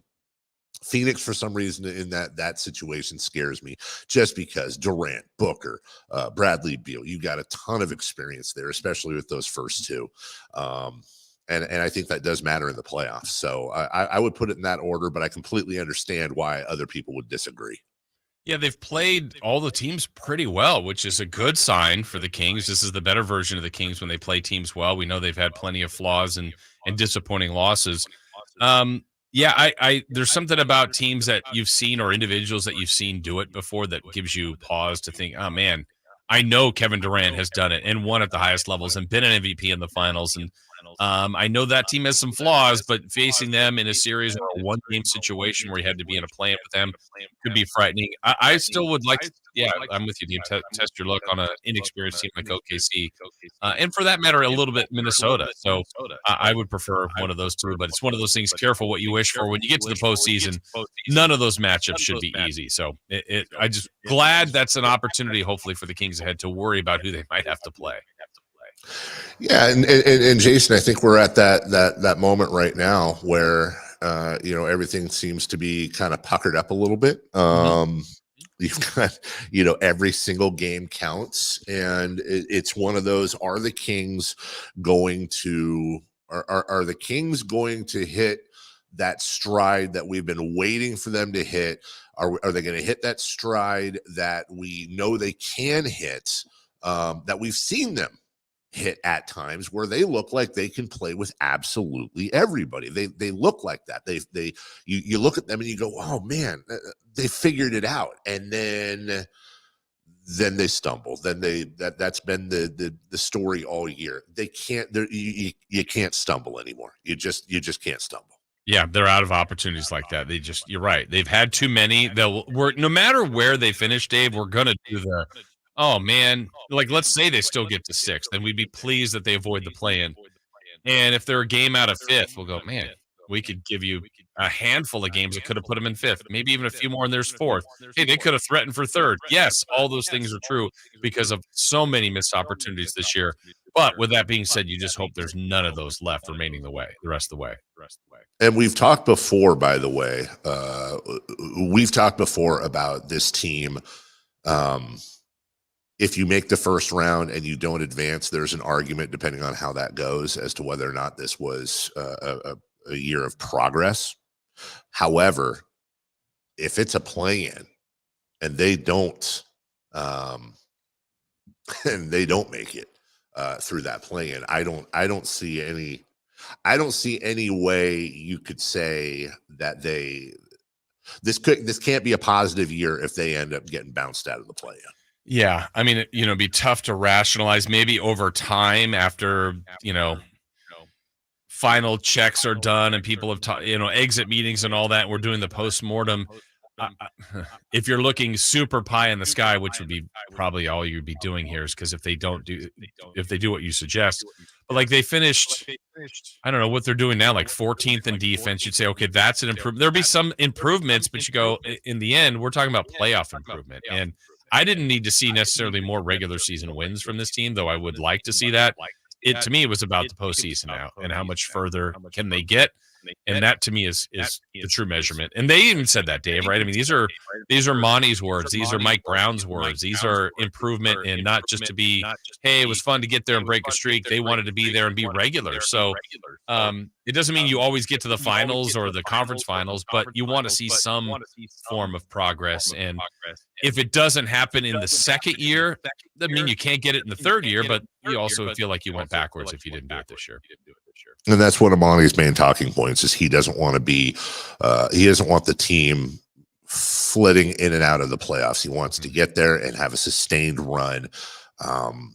And when you said it, I'm not really looking at wins and losses either, because the Kings have not had the health. They're never going to have the health they had last year, considering other teams have gotten healthier. Other teams have improved and added people. We know that.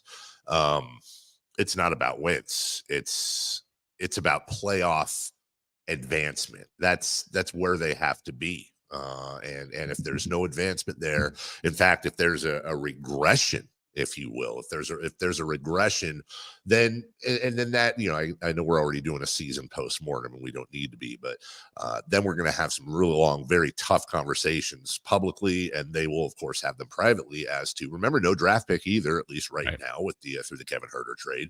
So and they don't exactly have a ton of cap room. They got to worry about re-signing Malik Monk, but they're going to have some really tough questions if they look into next year and go, well, we fell back, everybody else passed us by.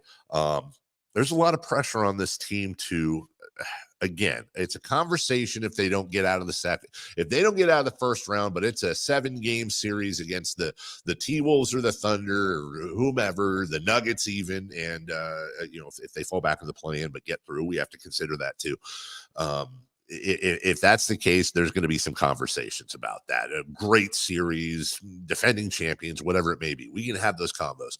But if it's a play-in, and they get knocked out of the play-in, I don't think anybody's going to be able to argue that this was a successful season compared to last year. Right, because also then it does mean they didn't make the playoffs. So, I mean, that's back to they'd be back on 17 of 18 where you didn't make the postseason.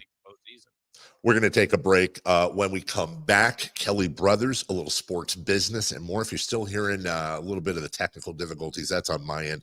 I'm going to restart everything. Hopefully that'll take care of it. We'll be back with Kelly, Jason, myself, and Chris Roulade right after this. The Oakland A's open the 2024 season at home Thursday against the Cleveland Guardians. Swung on and missed. That's the way this ball game ends. First pitch at 7 on Sactown Sports.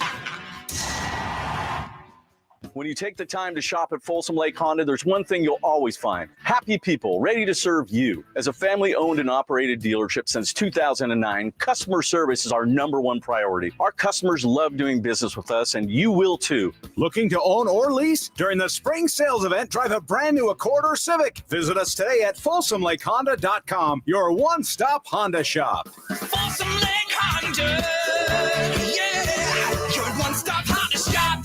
Power Business Technology is proud to be 100% independent, locally owned, and managed Toshiba copier dealer. Local ownership cuts out the red tape, allowing ourselves to never be too busy to personally answer the call when our clients need us. Recognized for excellence in service execution, training, and customer service, we're proud to be named a 2022 Toshiba ProMasters Elite Dealer. Contact us today for all of your business printing needs at 844-POWER-BZ. That's 844-769-3729, or visit us at PowerCopiers.com.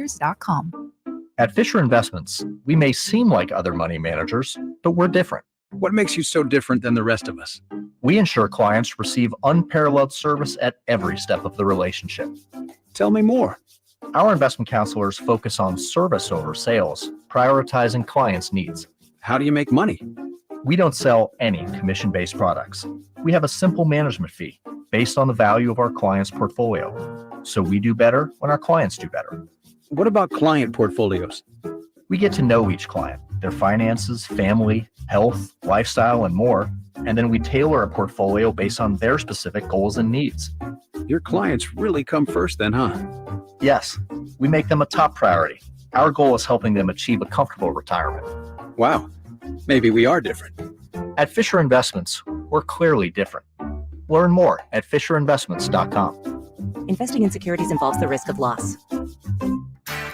Hey, it's Carmichael Dave inviting you to make the switch to electric this spring and save big with American Energy. Stay ahead of those spiking energy bills this summer with up to $9,000 in rebates on a new ultra-high efficiency comfort system. American Energy is providing huge rebates from SMUD as well as spring specials by installing one of many incredibly efficient AC options available to you right now. Get rid of those fluctuating gas bills in the winter and switch to year-round all-electric with American Energy. Let them perform a free in-home energy efficiency analysis and see where they can help you save for the warmer months ahead. These guys are the best. Been serving the greater Sacramento area since 1981. A+ from the Better Business Bureau. Learn more by calling 916-520-9990. That's 916-520-9990.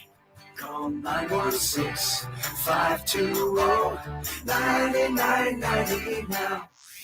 Keep it here to Sactown Sports for the Sacramento Kings push toward the postseason. Get analysis from our local shows, breakdowns from our Kings insiders, and all the thrilling moments from the G-Man. Keegan Murray scrambles to save it. He gives it now to Barnes. 1 on the clock. Desperate 3 on the way. He scores the triple. Game tied at 121 apiece. 17 for Barnes. Sactown Sports is your proud home of the Sacramento Kings. All guests come to you from the Folsom Lake Honda hotline. Folsom Lake Honda, your one-stop Honda shop. Joining us now on Sports Sense, certified financial planner Kelly Brothers. Kelly is an advisor with Cap Trust, one of the nation's largest registered investment advisors. Cap Trust counts among its clients numerous pro athletes and pro sports franchises, but most importantly serves many Northern Californians through comprehensive financial planning. Here's Kelly Brothers. Hey, look at that guy, Kelly Brothers. Good morning, sir. How are you? Carmichael Dave. I'm waking up in Carmichael, where you are the king, the master of your domain. Did I know you were a Carmichaelian? I didn't know that. I never know what to say. I don't know if I knew that. I have been a 24-year resident of Carmichael, the land that planning forgot. Yes. Not to seriously, and it's, you know, not that we need to go deep into the world of Carmichael, but I'm so glad you said that. I haven't lived in Carmichael because I'm a total fraud now for a few years, but I remember and the Roseville Dave just doesn't sound good. You know, and then we'd have to change all the logos and the wardrobe and all that. I go through, and I know that Milagro is one of the real new. They've really worked hard on Fair Oaks Boulevard, where the old El Dorado Saloon used to be, and all that by that AM PM. But you're right. I go up and down. You know, my stretch was Fair Oaks and Marconi, everything right around there. But like I go down to Manzanita where the old Denny's was, the Hollywood Video, and you're absolutely right. It feels like I'm still in the 80s for a lot of Carmichael. Yeah, no, it's a lot of it's looking pretty tired. And at the same time, you have these unbelievable jewels. I mean, Ansel Hoffman Park is an absolute jewel that most people who don't live here don't even know about. But the trails that go along the river, and I mean, it's just the golf course has got to be one of the great muni courses in all of California.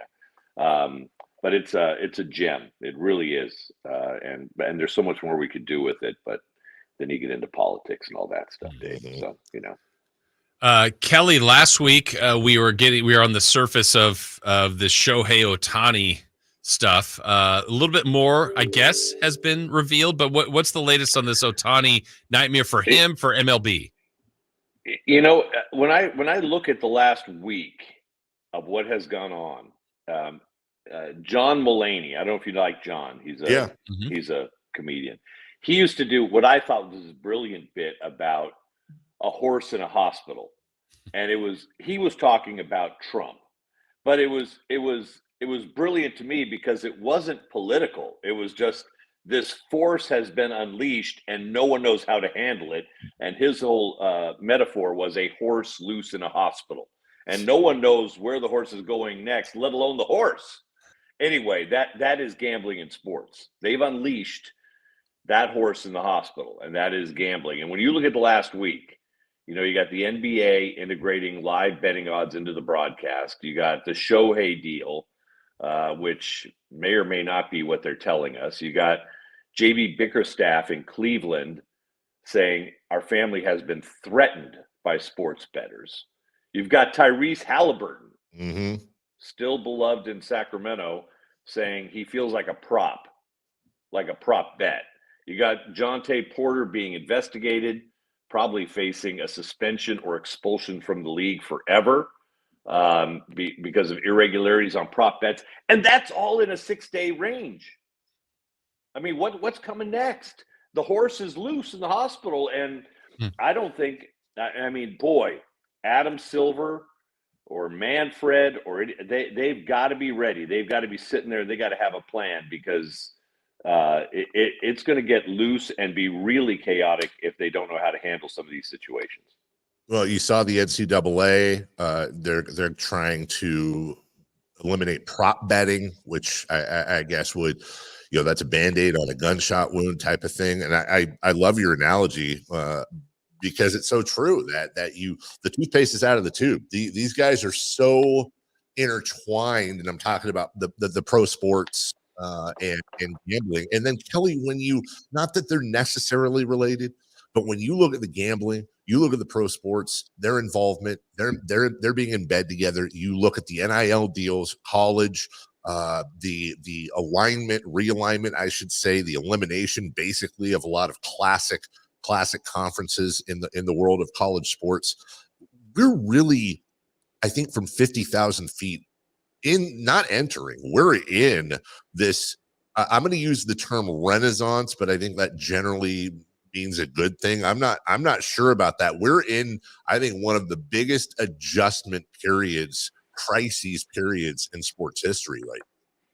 I agree. I absolutely agree because because sports will completely lose their credibility if fans start to believe that the outcome is being dictated through the prism of betting. And if that happens, boy, you have really killed the golden goose. I mean, just think of all that's happening today. And if one 100th of what is happening today had happened 5 years ago, there would have been an investigation and people would have been banned for life. Yep. And now but again, the horse has been released in the hospital, and it's like no one knows exactly what's going to happen next. But I got to be honest with you, we know it's not good. Yeah. The other part of that, Kelly, there was a time too where just even saying Las Vegas and sports was taboo. Now we know how many teams are there that are thriving, and the A's are seemingly on their way there with potentially a pass-through in Sacramento. What's your thought financially, costs, all that, A's, Vegas, Sacramento tied in? What's your thought on that situation? I know you guys have probably better sources than I do, but all I have heard is the discussions are real. They are real, and they're legitimate, and they're looking at Sacramento, and they know it's a great sports town. And I mean, here's the amazing part. I mean, everyone would say, "Oh yeah, but boy, Sutter Health Park, that's not a very big stadium." That holds way more than the A's have been averaging the last few years. That holds probably 10 times what the A's have been averaging for the last few years. So it's a legitimate opportunity for Sacramento to perhaps showcase what it could be. And of course, you can work out the logistics of two teams playing there. That's not that hard if you wanted to. So I just can't imagine an opening day in Sacramento for the A's and the Kings going into the playoffs at the same time. I just when you think about that 10-block stretch between those two arenas, that would be Sacramento like we haven't seen it before. So I'm hopeful, and maybe the fact that Vivek took over the River Cats and has that kind of major league credibility, maybe that's helping out this as well, because he thinks that way. I obviously this isn't going to be top of mind for a lot of people, but we've had a lot of discussions about the A's. Kelly, I do wonder, I know you don't have Sacramento's demographics and income memorized, but when it comes to discretionary income, which is what we would spend on basketball or baseball, I wonder what, if any, effect the A's coming to Sacramento would necessarily have on the Republic, because those seasons kind of overlap. Or would it just basically be the River Cat money would be redistributed to A's tickets? And again, that's assuming the River Cats came out yesterday, and we'll play the audio a little bit later, saying we're not going anywhere, we're Sacramento's team. I hear what you say, but I don't know how they could share. First off, Rayleigh Field on its own, or Sutter Health Park, whatever it is that's they're going to have to do some things there to welcome it, to be able to host major league teams. I don't know how the River Cats and A's play there at the same time. I understand we could schedule games differently. I'm just talking about logistically, clubhouse-wise, and all the rest of that. I just don't see that happening. Yeah, or certainly without the River Cats feeling like they're distinct second-class citizens, kind of, or shoved out of their own place. So But I think the city would get over that pretty quickly. True. But I mean, Dave, Sacramento, in terms of discretionary income, I mean, we've always been just fine. All there with all the cities in our tier, let's say, who have major league sports. The blow against us has always been major corporate sponsorships. I mean, that's why, you look at Golden One and, Cap Trust, we share a loft, and lofts are not typical in other major cities. Right. Lofts are 8-seat suites as opposed to 16-seat suites. And I remember someone from the NBA saying, yeah, we just don't see the demand for this. But in Sacramento, we see a lot of demand for lofts. You have a lot of small to mid-sized companies, but you don't have those big headquartered companies who want the big loft and can fill it every night. So that's all. But in terms of ordinary discretionary income, I'm sure there would be an impact, but I bet you companies and individuals would stretch, especially if they knew it was just a 2 or 3 year run, and then Major League Baseball would be gone again.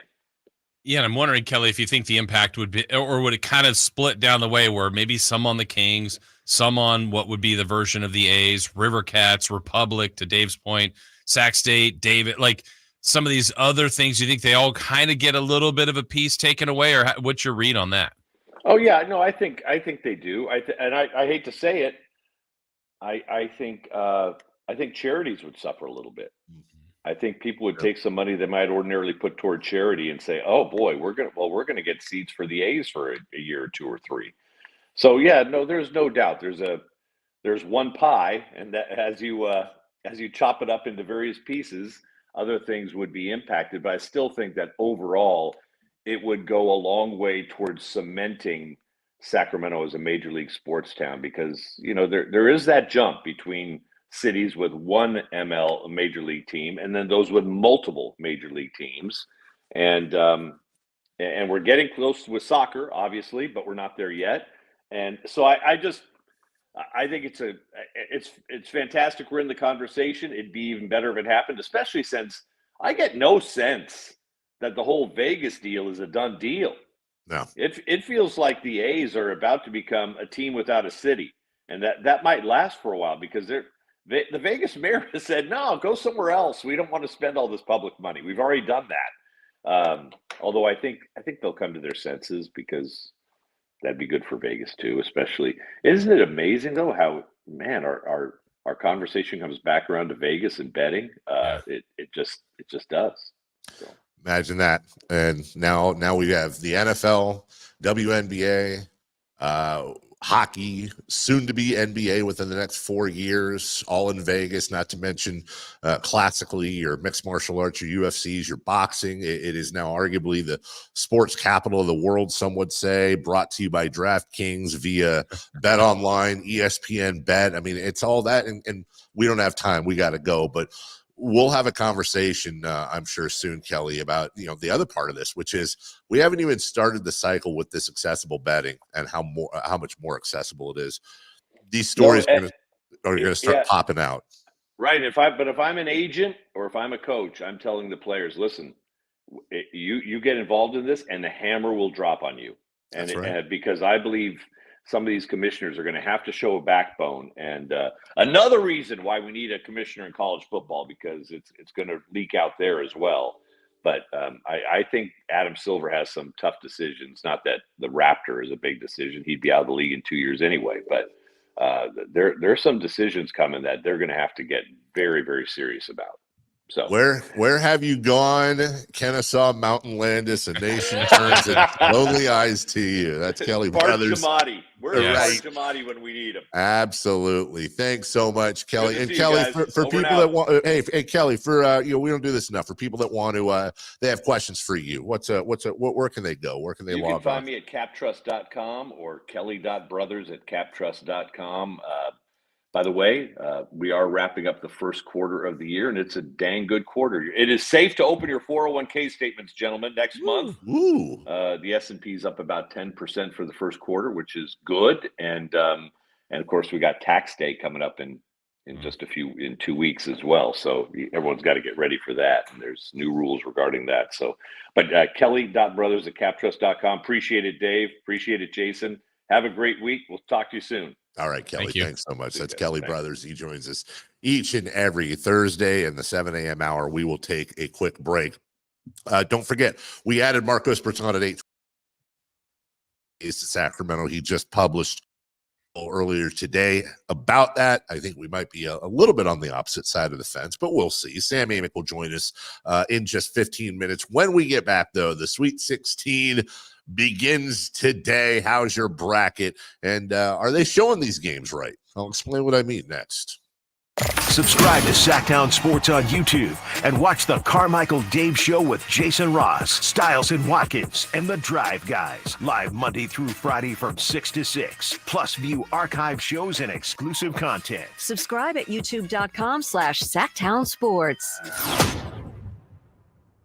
The weather's warming up, spring is here, and so is road trip season. And if you're saying, yeah, sure, I would love to load everything up in my car and hit the road and go on a long road trip, but I don't trust my car. It's not dependable. Well, then go see my friends at Elk Grove Kia. They'll get you into something dependable and super affordable, like a brand new 2024 Kia Forte LXS for $19,988. Yep, at a time when the average new car price is over $48,000, Elk Grove Kia can get you into a brand new car for less than half of that. This car's loaded with automatic transmission, an 8-inch touchscreen with rear camera. It's got advanced driver assistance system, so it's got tech and safety. And again, this brand new 2024 Kia Forte LXS can be yours for only $19,988. Only at the #1 Sacramento Kia dealer, Elk Grove Kia, in the Elk Grove Auto Mall, and online at elkgrovekia.com. Elk Grove Kia sale price, $20,738. Kia rebate, $750. Net price, $19,988. One at this price. Stock number GK9219. Expires March 31st, 2024. Oh, I cracked the hull of my new ski boat today. Oh my gosh, why'd you do that? It's not like I was trying to do it, you know. Sorry, that's rough. My bad, bro. Did anyone witness this epic fail? Yes, this video's galore, and now I'm a meme. Accidents don't just happen in sea shanties, so Progressive Boat Insurance has you covered. Take as little as 4 minutes to see what you can save at Progressive.com. Progressive Casualty Insurance Company and Affiliates. Covered subject to policy terms and not available for all boats or in all situations. O'Reilly. Check engine light on? Take the guesswork out of your check engine light with O'Reilly Veriscan. It's free and provides a report with solutions based on over 650 million vehicle scans verified by ASE certified master technicians. And if you need help, we can recommend a shop for you. Ask for O'Reilly Veriscan today. O'Reilly Auto Parts. Dirty Heads. I'm on vacation. Live in concert. Every single day. Friday, April 12th, 7:30 p.m. The venue at Thunder Valley. Say I'm crazy, but I have a special guest, The Elevators. good to me so far. On sale at ThunderValleyResort.com. Excuse me, I've been so long, I've been weak. Don't miss Dirty Heads Live. Rescue me. Discover your dream home at Subcontractors United, your source for all home improvement needs. A talented team of home services experts is ready to make your projects a breeze. No more endless internet searches. Find your contractors in one place. Enjoy stress-free service absolutely free, with no hidden costs and no accounts to set up. Transform your living space into something extraordinary. Visit Subcontractors United today and experience the joy of hassle-free home improvement. Dream big at subcontractorsunited.com.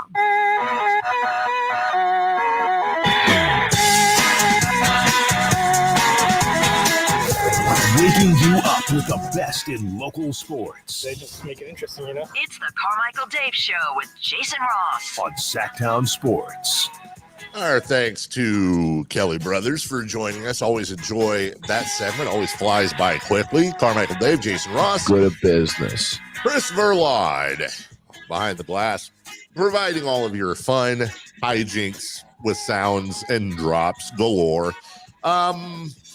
Opening day, Thursday. We'll talk baseball a little bit later. We're going to talk to Sam in about 12 minutes, Sam Amick. But it is the Sweet 16 beginnings today, Jason. Clemson, Arizona, San Diego State, UConn, Alabama, North Carolina, Iowa State, Illinois. You got a couple of 1 seeds. You got a couple of 2 seeds in there, a 4 seed, and a 5, a 6, and a 3. So a lot of chalk today, Jason, but that just because there's chalk doesn't mean there won't be drama now. Right. You can still have your bracket busted going forward from here. I've told you my preference to the way the brackets always go is if UCLA's in, I'm all in for them. So they're not. Number 2, it's my bracket. My bracket's busted. So now I want tournament drama. I want buzzer beaters. I want great games. We've had some great games. I don't know that we've had that true classic defined buzzer beater yet, but we still may have our best basketball ahead. And so I love the first 4 days probably more than any part of the tournament, but I'm all in for tonight. I mean, for sure, for the next couple days, yeah. Get down to the Final Four by the weekend. So here's my only issue. And I'm just kind of poking around here, but let me ask you. CBS has Clemson, Arizona at 4:09. 4:39 San Diego State, UConn.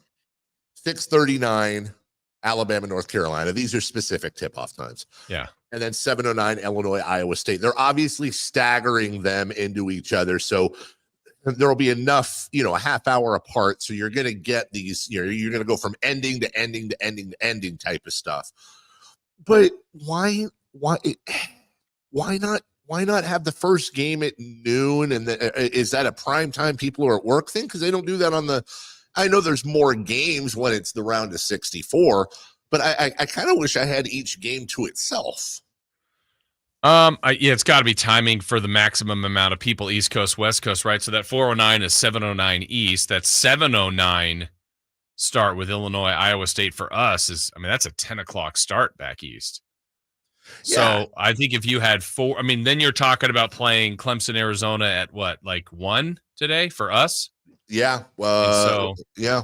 To get 4 games completely on their own. And is it doable? Yeah. But I think this way you can get a slice of all of them, or one's at halftime, you jump into the other one. I don't know. I don't mind it this way, but I know what you're saying, but I think you can't really avoid that in this round. And then when you get to the Elite 8, they're separated, and certainly the Final Four are their own entity. So as it shrinks, the games, you'll get more of the complete games for what you want to watch, I guess. Well, now let's get to the important stuff. I just want to ask your opinion here. I have Illinois beating Iowa State. You think I'm in trouble there? Iowa State favored by 1.5. Potentially, yeah. I have a UConn beating San Diego State. That would seem to be fairly likely. They're the number one, the tournament heavy favorite. Anything's possible, but if I'm betting on UConn. North Carolina, Alabama of North Carolina. I think you should feel pretty good, but I'd be a little bit nervous. They say North Carolina is the weakest 1 seed, which usually means North Carolina will then win the whole thing. Exactly. Arizona over Clemson. Clemson's one of probably 2, I guess, both from the ACC, with NC State Cinderellas, if you want to call an ACC team a Cinderella. But ACC having a really good run so far. I still have Arizona knocking them out today. This is one. Okay, look, now we've been very candid with you and I how much we watch college basketball, which to me is usually a handful of UCLA games, and that's it. I fell for the New Mexico over Clemson. So I took New Mexico, and everybody was talking about New Mexico. I picked New Mexico 2 rounds, and I'm thinking, New Mexico might be a legit problem. And then here's Clemson, and I watched the Clemson-New Mexico game, and then I watched Clemson-Baylor, and I went, Clemson's pretty good. That's a team I had zero knowledge of. Bob Gerald, I remember Bobby Brackets, who we'll have on tomorrow, talked about their couple of big guys, and watching them now, I actually kind of like their team. I could see them beating Arizona. Now, that's totally irrelevant now, but I wouldn't have picked that before. Yeah, that's the thing. I'm with you, dude. I watched Clemson both games as well, and now, of course, like you said, we're experts. Yeah. But just watching them, I go, this team could do some damage when they're on. I don't see any real glaring. When I watched them match up in both games, of which they were dogs in both games, it's one of those eye test things where if you didn't know they were a dog, you would think they were the favorite. That's how they played, and that's how the matchups went. Yeah, and I wouldn't feel. I mean, Arizona should be the higher seed and favored in what they did through the bulk of the year, but I don't know that I'd feel that. What is the spread? Did you say on that one? The spread, the Clemson game. Clemson. I was on Friday. Got to be Arizona by Arizona. 7.5. Oh, okay. UConn 11.5 over San Diego State. Carolina 4.5, and Iowa State 1.5. And just real quick, you know what? That reminds me, Jason. I got a note from somebody yesterday, and I forgot to write it down to bring up today. I said, I've noticed that you guys are very publicly worried about gambling in sports. You're very worried about. I'm more worried, honestly, less about the integrity of the game, which I should probably be worried more about.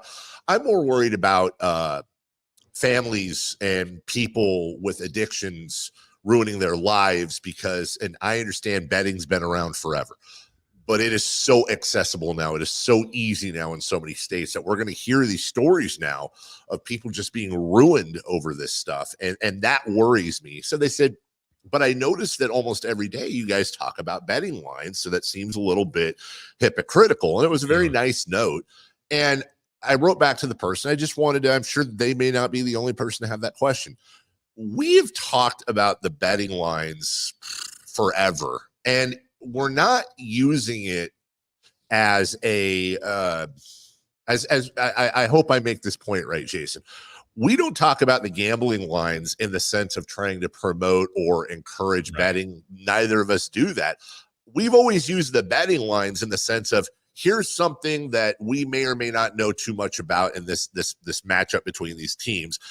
Vegas, the proverbial Vegas, have armies of people that watch every second of every game that are incredibly connected. Their job is to try to keep money even on both sides, and their job is to try to figure out who is the favorite. So, for example, when we're looking at Clemson and Arizona, we know Arizona was favored, but when you look at 7.5, we do it with a lot of Kings games as well. Yeah. It's like we're relying on their knowledge, not for betting purposes, but just to kind of augment our analysis and saying, oh, by the way, the experts say this team is favored by this much. What does that mean?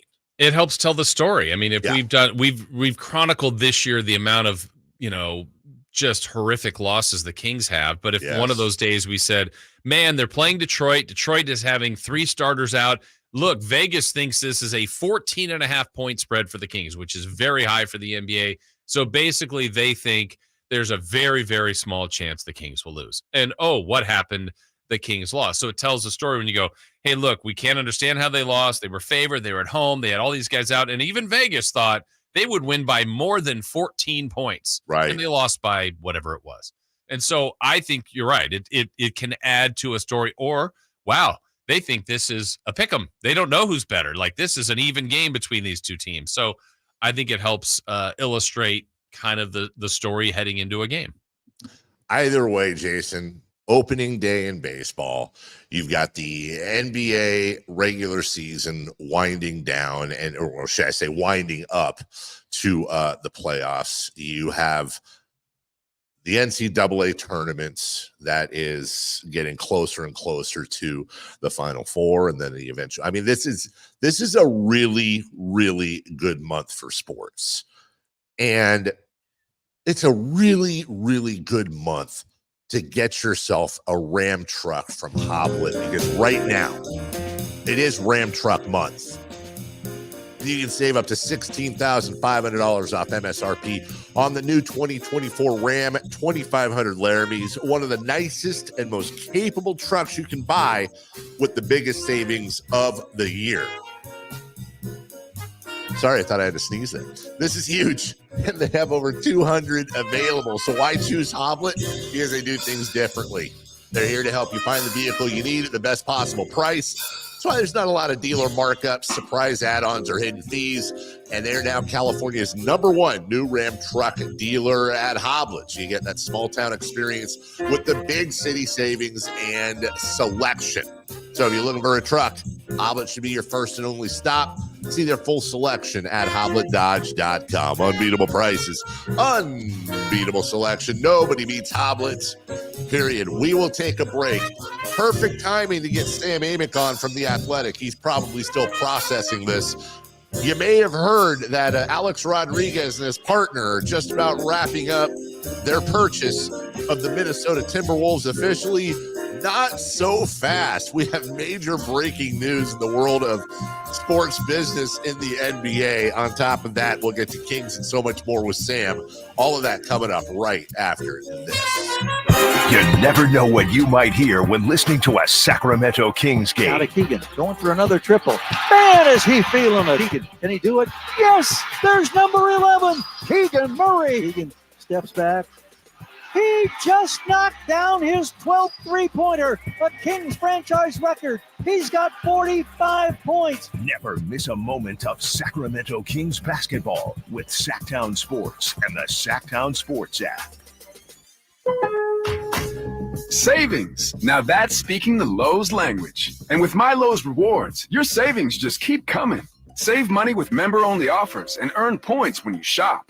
More points equal more rewards just for you. Because Lowe's knows you earned it, literally. Learn more about our new loyalty program at lowes.com/MyLowe'sRewards. Program subject to terms and conditions. Points are awarded on eligible purchases. See lowes.com/terms for full details. Subject to change.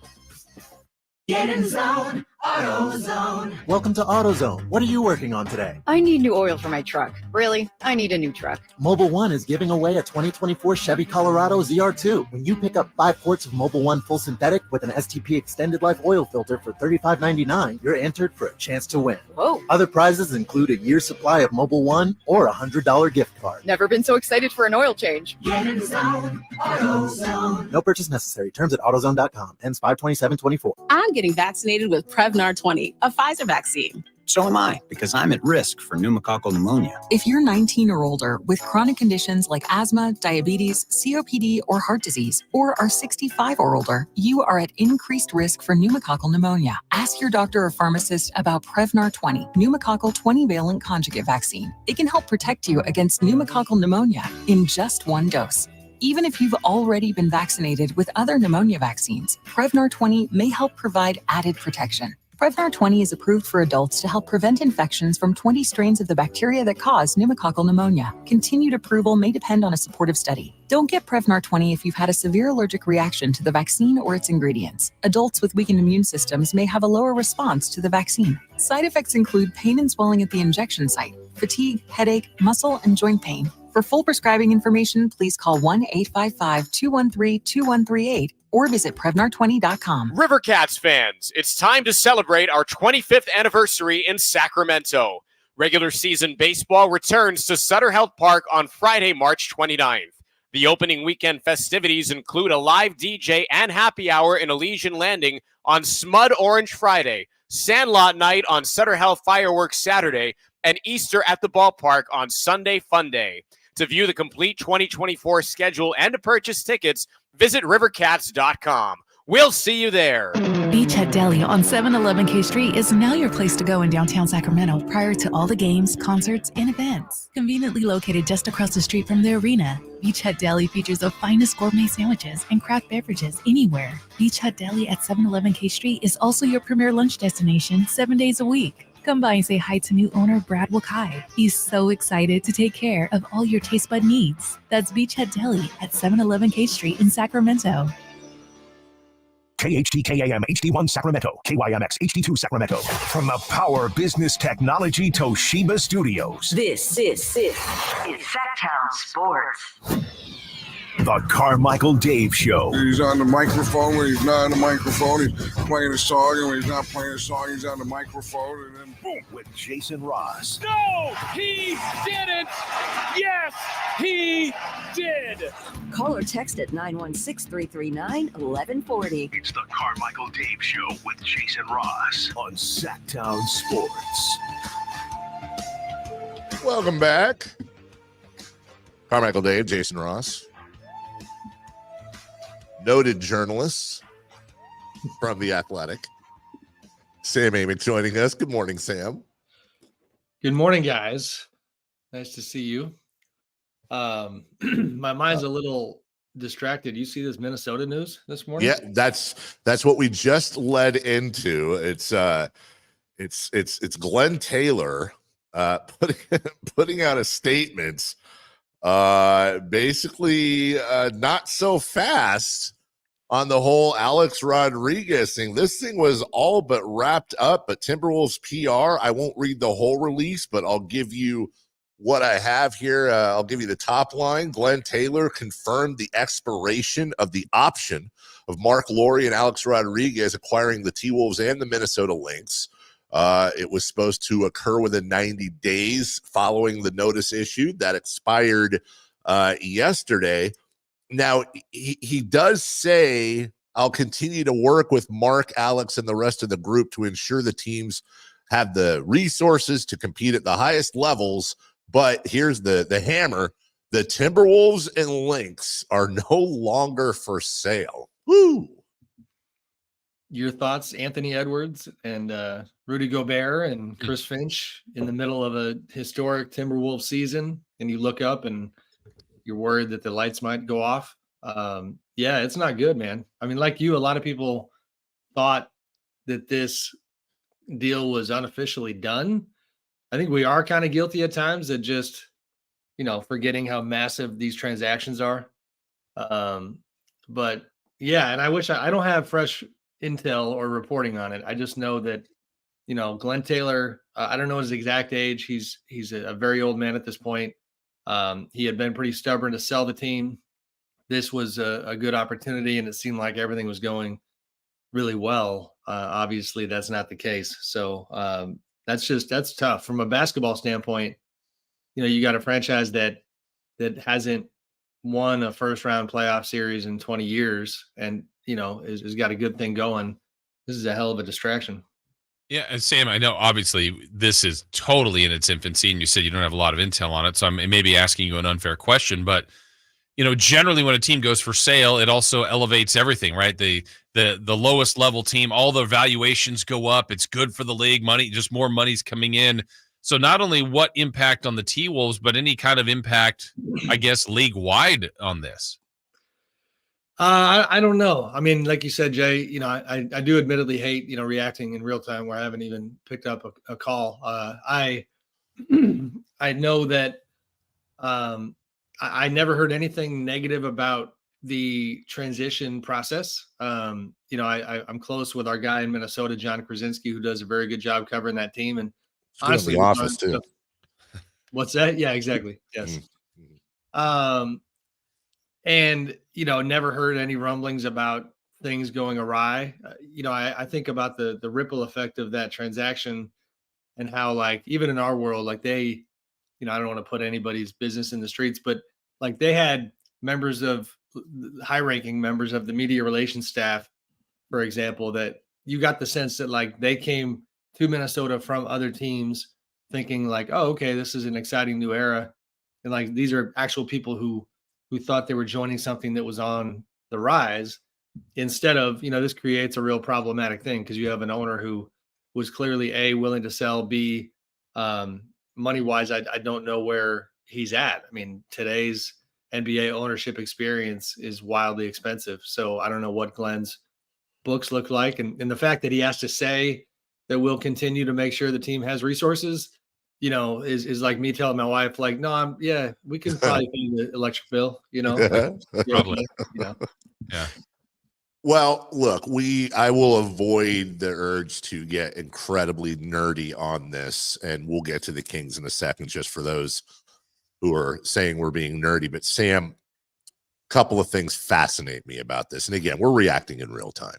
Number one, it was just reported a few days ago. I remember it caught my eye that Rodriguez and his partner had tapped Dial Capital as the funding to finish this payment. And why did that perk my ears up? Because Dial Capital is a minority owner of the Sacramento Kings. They were one of the first places that the NBA approved these equity firms to take smaller stakes in teams. And that's when you saw a lot of Kings minority owners sell a couple of years ago. Dial Capital was the one that funded that in. I think they have, with the Timberwolves, it would have been 5 teams they have pieces of. They're limited by the NBA. They divested their shares in the Suns when the Suns were sold. So something had to happen on the Dial Capital end. Either that fell through or they didn't like it, we'll find that out. Secondly, I am not a rich man like these people, so I understand how it sounds with me grading their moves, but I have logic behind what I'm about to say. This is like, to me, the dumbest time to sell an NBA team you could possibly be into for two main reasons. Number one, MLS, NFL, Major League Baseball, hockey, they're all locked into long-term deals for television. And what we've seen and what has been proven is that live sports is the highest commodity when it comes to advertisers, because you're not DVRing, you're not fast forwarding, you're watching these spots in real time, both during breaks and during games. There's a ton of money. The NBA is about to sign their big deal, their big TV deal, which is going to be a massive, massive windfall to the owners of these teams. Secondly, that will, as you know, clear the way for expansion, which is almost certainly going to be Seattle and Las Vegas. That's $5 billion they've said, they've floated out there per expansion team. That's $10 billion divided through 30 teams, not to mention team valuations then skyrocketing with the all ships rise types of thing.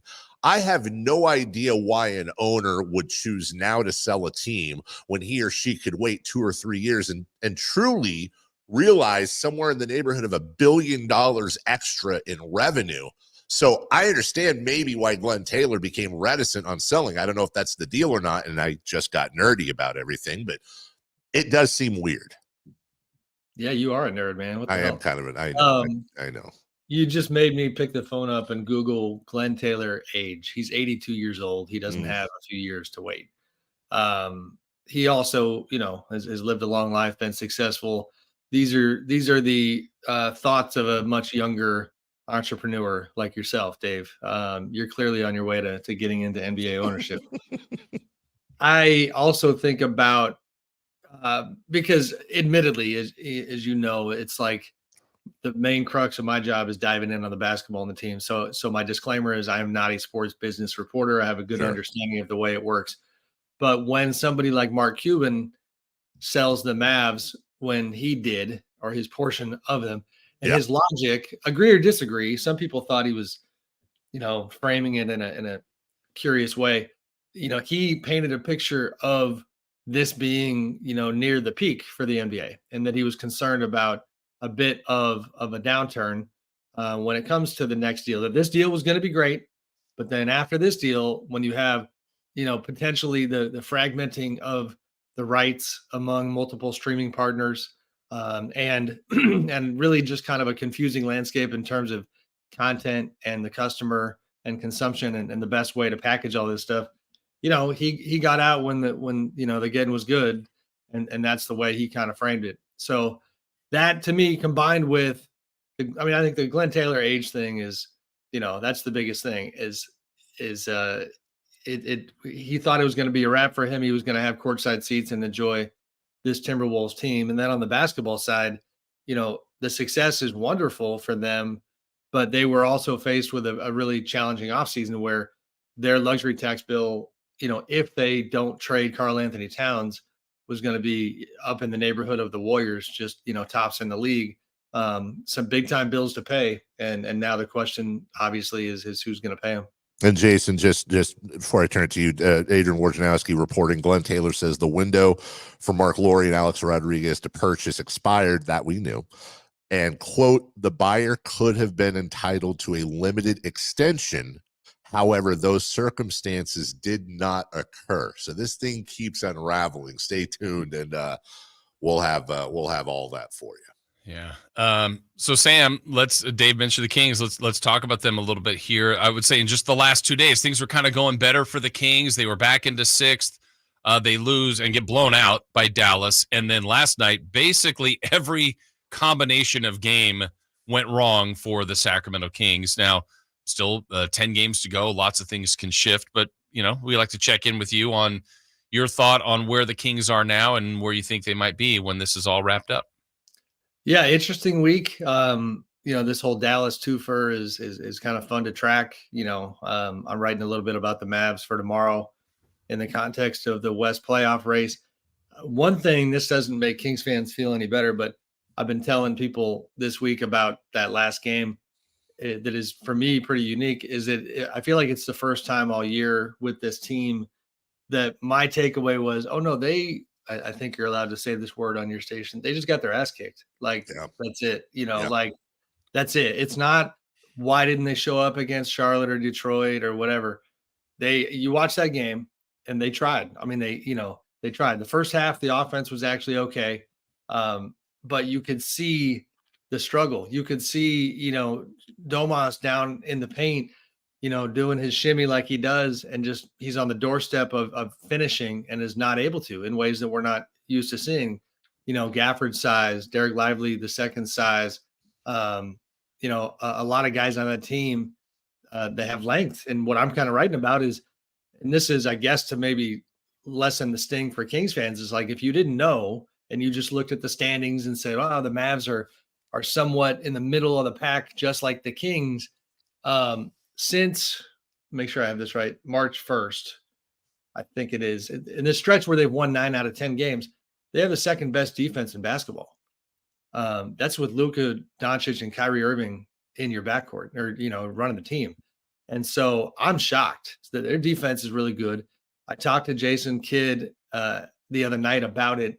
And one thing he shared that was pretty fascinating was that, the officiating, as everybody knows, has changed in the second half of the season. And Jason is on the competition committee for the league.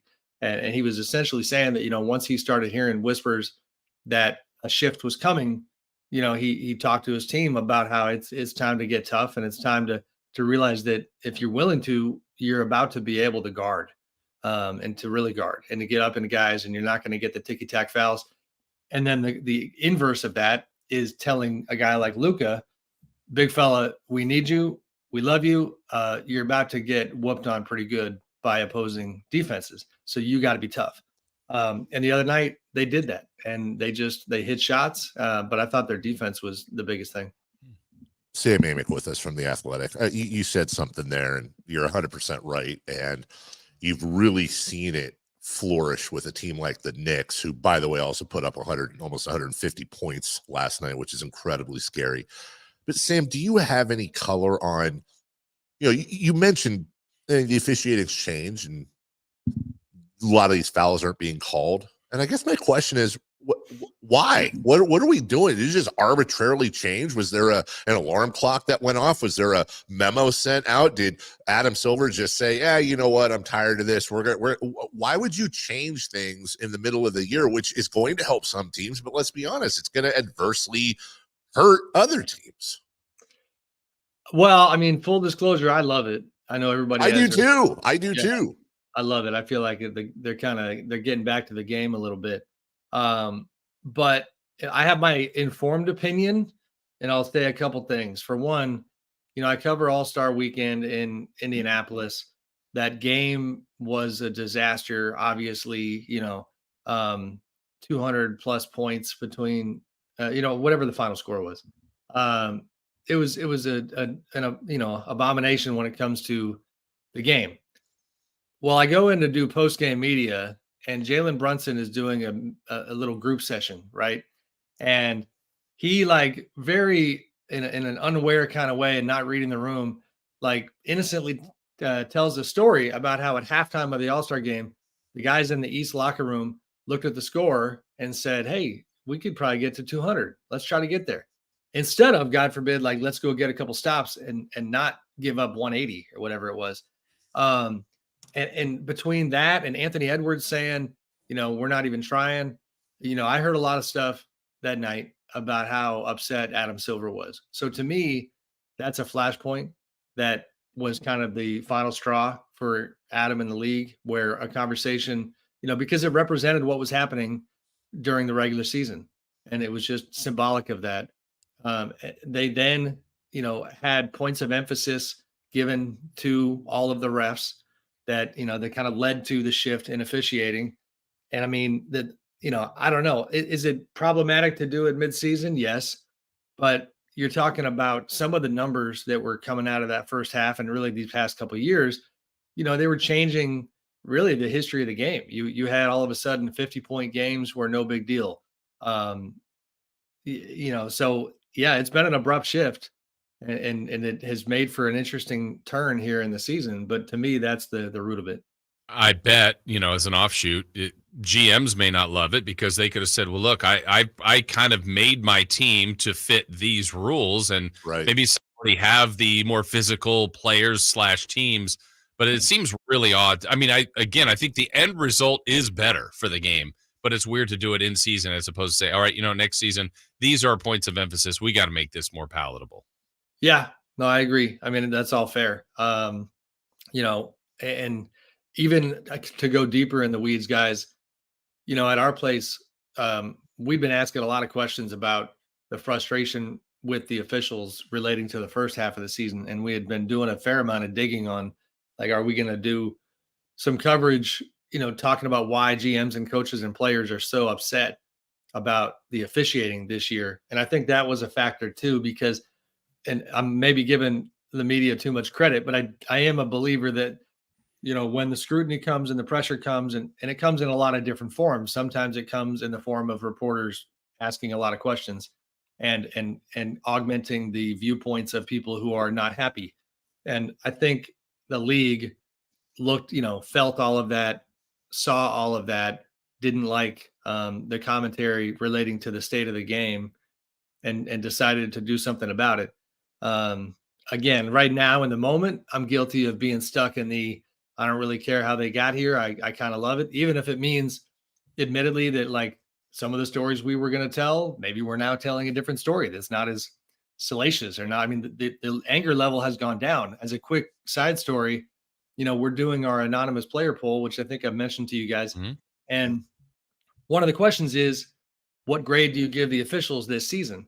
And it's like, in the couple of weeks that we've been gathering answers, I've noted, like, now I've gotten a couple guys that were like, well, I was going to give them a C, but I guess now a B, like answers are changing because of the way things are being called. Interesting. Because we were, and I know James Harden's an exception, but we were commenting last week that I don't know if he's the only one ever, but when you consider how many points he scored, how much offense he's put out there, and you know how I feel about James. Big fan. He has more free throws made than field goals made in his career. And you hear some of those rumblings, Shai Gilgeous-Alexander, a few others, where it's like, they're free throw merchants. Joel Embiid's gotten that tack too. And I agree with you, dude. Like, and I think we all three agree. We want to see defense back in the game. Not 1988 Knicks and Hornets defense, but we want to see defense back. The shift in the middle of the season, not to just bury the point here and grind it, but the shift in the middle of the season is a little interesting. A pissed off Adam Silver, if you will. But now all of a sudden, you've got teams, we just mentioned them. A team like the Knicks now all of a sudden, it's like they got jet skis, man. Like that Tom Thibodeau's got these guys playing well, and they look like they can beat anybody in the league. And these types of shifts in officiating are going to highly benefit teams like that. They are. I mean, as you were painting that picture, Dave, I got an image in my mind of Domas, wiping blood off his face the other day. Mm-hmm. A guy like that is like, all right, hey, I'm not a big fan of this, because now a lot of this stuff doesn't draw the whistle. Right. Watching that Philly Clippers game last night, Mm-hmm. down the stretch, it was a great game.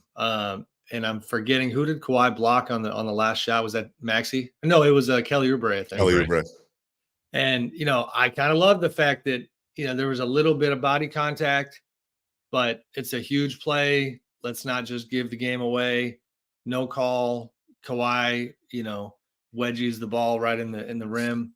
And there were quite a few plays down that stretch where the Sixers were losing their minds, because if the whistle went the way that it did a couple months ago, they probably win the game. Yeah. So yeah, it is a big shift. It's not anything like I've ever seen. And we'll see where it goes. But, again, I do think it matters, and it's good for now, because this season was losing credibility.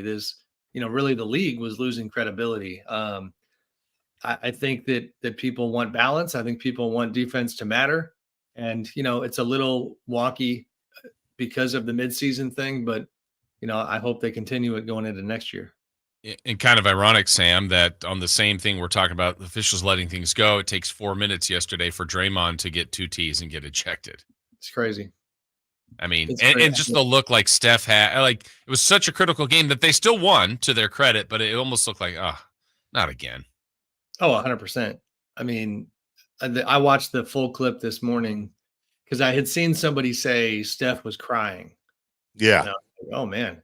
And I thought, I'm sure it's social media. They're exaggerating. Well, no, he was crying. Like, we need a new word other than crying, because crying in sports denotes, well, of course it denotes Tom Hanks and Little League of Their Own.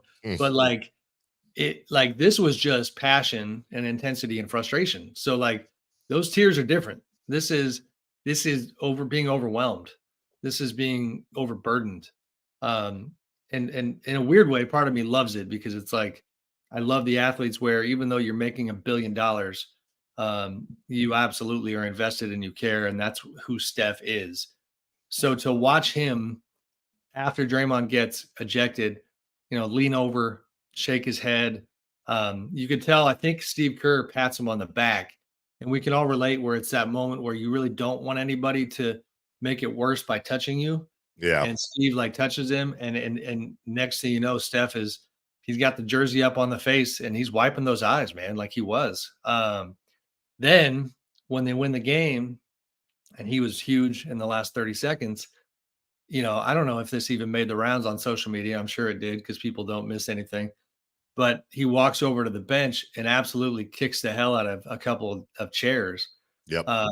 And I mean, that to me, you might as well have said, God dang it, Draymond, like, dude, we can't do this anymore. So yeah, they're in it right now. They're trying to hold on. And last thing Steph wants is, let alone being in the play-in game, is to be sitting home watching playing basketball. Well, and not to get all Sigmund Freud, and also we're talking about sports, not real life, but watching Steph's, we talked about this earlier, Sam. Look, this isn't an excuse, nor did I feel bad for him, but in watching Draymond last night, it occurred to me really for the first time, and it reminded me of DeMarcus Cousins and what he had said before about his own temper. I'm watching Draymond and I go, you know what? I almost feel bad for him, because he can't stop. He cannot stop, whether it's a family member that has some form of addiction or is a chronic liar or whatever it may be. He could not I don't think he had the ability to shut his mouth and walk away. He had redlined. And in Steph's case, it's almost like that family member that you love that promised this was going to be the last time, that that had once again had disappointed you. And to kind of wrap everything up, I'm going to ask you, I'm going to put you on the spot, and I apologize. And if this hasn't happened, whatever. Has anyone to your knowledge ever asked Steph, like in a deep kind of way, like, dude, have you ever confronted Draymond? Has there ever been private? Have you ever lost your mind on him? Because I got to wonder what that locker room was like after the game when they're one-on-one with each other. Yeah, I mean, he's talked about that at length, like what the conversations are like behind the scenes. And yes, the answer you get is that, yes, he's absolutely confronted him. The thing with Steph, and you could see it, it's kind of there for everyone to see on video last night, is that even Steph's I'm not saying he's never lost his mind on Draymond. I don't know. But like his version of addressing it in confrontation, he's just not wired that way. So like he has an opportunity when Draymond is sitting there chewing the ref's ear off to literally grab him by the jersey and push him physically away and say, stop.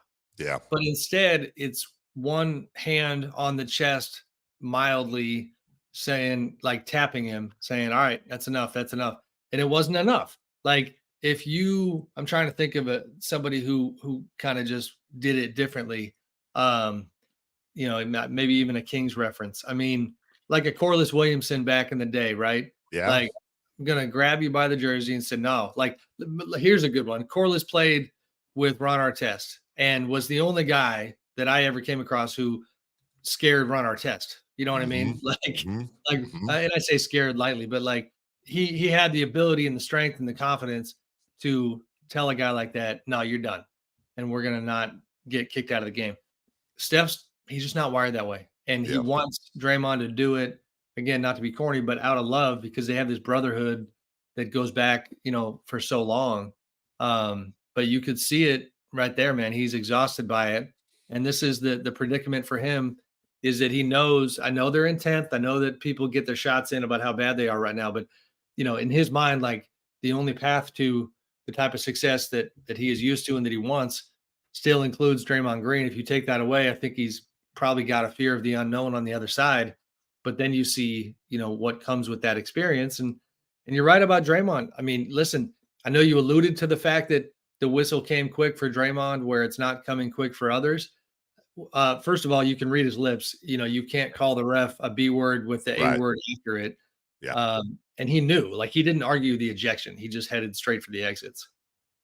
Yep. He got his money's worth and he let his team down. And I'm sure they let him know that. Much more on that. I'm sure Sam's got his article coming out about the Mavs to take a look at that as well with The Athletic, along with all their other coverage, I'm sure, of the Minnesota sales situation and so much more. Always a great conversation, brother. We're way late. Appreciate you. Say hi to the fam. We'll talk to you soon. Thanks, guys. Be good. You too. That's Sam Amick. We will take a quick break. When we come back, the guest cavalcade rolls on. Marcos Berton of the Sacramento Bee will join us to talk about his article today. He says Sacramento, the perfect place for the Oakland Athletics. We'll talk to him about that right after this. The Oakland A's open the 2024 season at home Thursday against the Cleveland Guardians. Swung on and missed. That's the way this ball game ends. First pitch at 7 on Sactown Sports. Jiffy Lube has a special promotion going on right now. Simply purchase a Pennzoil Platinum full synthetic oil change at Jiffy Lube and receive a $25 e-gift card from popular brands for food, gas, and more. It's that easy. Simply purchase a Pennzoil Platinum full synthetic oil change and receive a $25 e-gift card. So basically, going to Jiffy Lube can get you a free lunch or a pizza for dinner. That's what we call added value for the consumer. That's why Jiffy Lube is #1 in the greater Sacramento area for oil changes. Visit jiffylube.com for more details and valuable coupons today. Last season, the Sacramento Kings gave us a little bit of everything. A Pacific Division title, GM of the Year, Coach of the Year, Clutch Player of the Year, All-Stars and All-NBA performers. Plus, we got to light the beam. Here's a steal by Fox, the breakaway. He's got the rip with the left hand. What does this season have in store? Find out. Each and every Sacramento Kings game can be heard right here on your proud home of the Beam team, Sactown Sports at SactownSports.com. Contact Tax Relief Helpers for details and restrictions. Attention, anyone that owes money to the IRS. The IRS has restarted aggressive enforcement actions against taxpayers who owe back taxes that were temporarily suspended for COVID. If you owe $10,000 or more, you must hear this because now is the time to clear your IRS tax debt. A special toll-free number has been established so you can stop penalty fees, avoid liens, levies, or other hostile measures by the IRS. Call Tax Relief Helpers right now at 800-906-5382. Tax Relief Helpers will provide you the maximum protection afforded by law. I got behind on my taxes and owed $48,000. I didn't know what to do. I called and they got my bill lowered to just $3,500. I owed $87,000 in taxes and it was scary. I got the amount I owed down to just $3,500. I saved $83,500. If you owe money to the IRS, don't wait another day. Call 800-906-5382 right now before the IRS enforces liens, levies, or other aggressive measures. The call and consult are absolutely free. Call now. Call 800-906-5382. 800-906-5382. 800-906-5382. Taste on a whole new level at Sky River Casino in Elk Grove. Enjoy the height of hospitality, whether you're craving an upscale steakhouse, authentic Chinese hot pot and dim sum, or having a refreshing beverage while watching the game. Visit skyriver.com today. Gambling problem? Call 1-800-GAMBLER. Right now, the sewer system is probably the last thing on your mind. And that's okay, because at the Sacramento Area Sewer District, it's our first priority. If you have a sewer problem like a slow drain or a backup, call us first, day or night. The Arnold Law Firm has seen how an injury can turn anyone's life upside down. Whether it's a slip and fall, a car accident, or any other kind of injury. For almost 50 years, the Arnold Law Firm has been here to help you through the entire process to protect you and your family. If you are ever injured or in an accident, call the Arnold Law Firm. The Arnold Law Firm, providing real justice for you since 1975. Call 916-777-7777. That's 916-777-7777. Sacramento sports fans, get ready to score big with the Sactown Sports live events calendar. We're bringing you the hottest acts and the biggest concerts all season long. First up on May 10th, it's a night of laughs as Pete Davidson takes the stage at Hard Rock Live. It's comedy gold and a night you won't want to miss. Visit hardrockhotelsacramento.com for tickets. And June 8th, Live Nation brings NF to the Golden One Center as he lights up the stage with his high-energy performance. Visit Live Nation or Ticketmaster.com to score your tickets today. But wait, the fun doesn't stop there. On August 4th, don't miss the Outlaw Music Festival at the Toyota Amphitheater, featuring legends like Willie Nelson, Bob Dylan, and John Mellencamp. It's a concert experience that'll rock your world. And looking ahead to August 22nd, get ready to kick up some dust with Creed Fisher at Ace of Spades, presented by Live Nation. Keep the adrenaline pumping, Sacramento. Visit SactownSports.com for all the details and ticket information. The Sactown Sports Live Events Calendar, your ultimate guide to the hottest shows and events in town. Stay tuned to Sactown Sports for exclusive updates and your chance to win tickets. Dr. Ken Howachek and kinesiologist Kelsey Graham discuss the Good Feet store. The foot has a lot of detail. It has a lot of complexity. There's a lot that can go wrong. A lot of problems start in the foot and end up elsewhere. Knee pain, hip pain, back pain. When aligning the feet properly, we can see relief elsewhere. And that's the beauty of the Good Feet Arch support. It can place the feet into their ideal position and gives them the balance, the support, the comfort, and the relief of the pain. The bottom line is that the Good Feet Arch support can be a highly effective pain relief solution when nothing else has worked. The feet have a really big impact on how the rest of the body moves. The knees, the hips, the lower back especially. If the foot isn't properly aligned, all of these joints are going to function incorrectly. That results in a lot of muscle tension and chronic pain. What I really like about the Good Feet system is that the right arch supports can put the foot in its proper alignment. So all the joints up the rest of the body will be aligned properly as well. And when the body's aligned, we can reduce the risk of injury and chronic pain. Visit the Good Feet store in Sacramento, Roseville, Modesto, Stockton, and Vacaville for a free fitting and test walk. What's hot and what's not? Brought to you by American Energy Heat and Air, making the uncomfortable comfortable. Head to AmericanEnergyAir.com to find out more. What's hot? Yeah, hot. Real hot. And what's not? It's not good. Brought to you by American Energy Heating and Air, Sacramento's complete heating and cooling company, and second opinion partner. All right, before we get to that, just a quick programming correction. We went long with Sam, as we often do, which meant we'd have like 3 minutes with Marcos. So we're gonna flip-flop here. We're gonna do who's hot, who's not here. Marcos will join us in just a couple minutes in the next segment. So Chris, take it away. Who is hot? The Oakland A's? Oh. Huh? Oh. In their past 10 home opening games, the A's are 7-3. Yeah. Yeah. Last season, remember, they started the season at home with a 2-1 win over the Angels. I also want to add to that who's hot, more like what's hot, and it has to do with the Oakland A's. Nothing I can say, and I'm not trying to be corny or shy here. I just don't want to get ahead of my skis.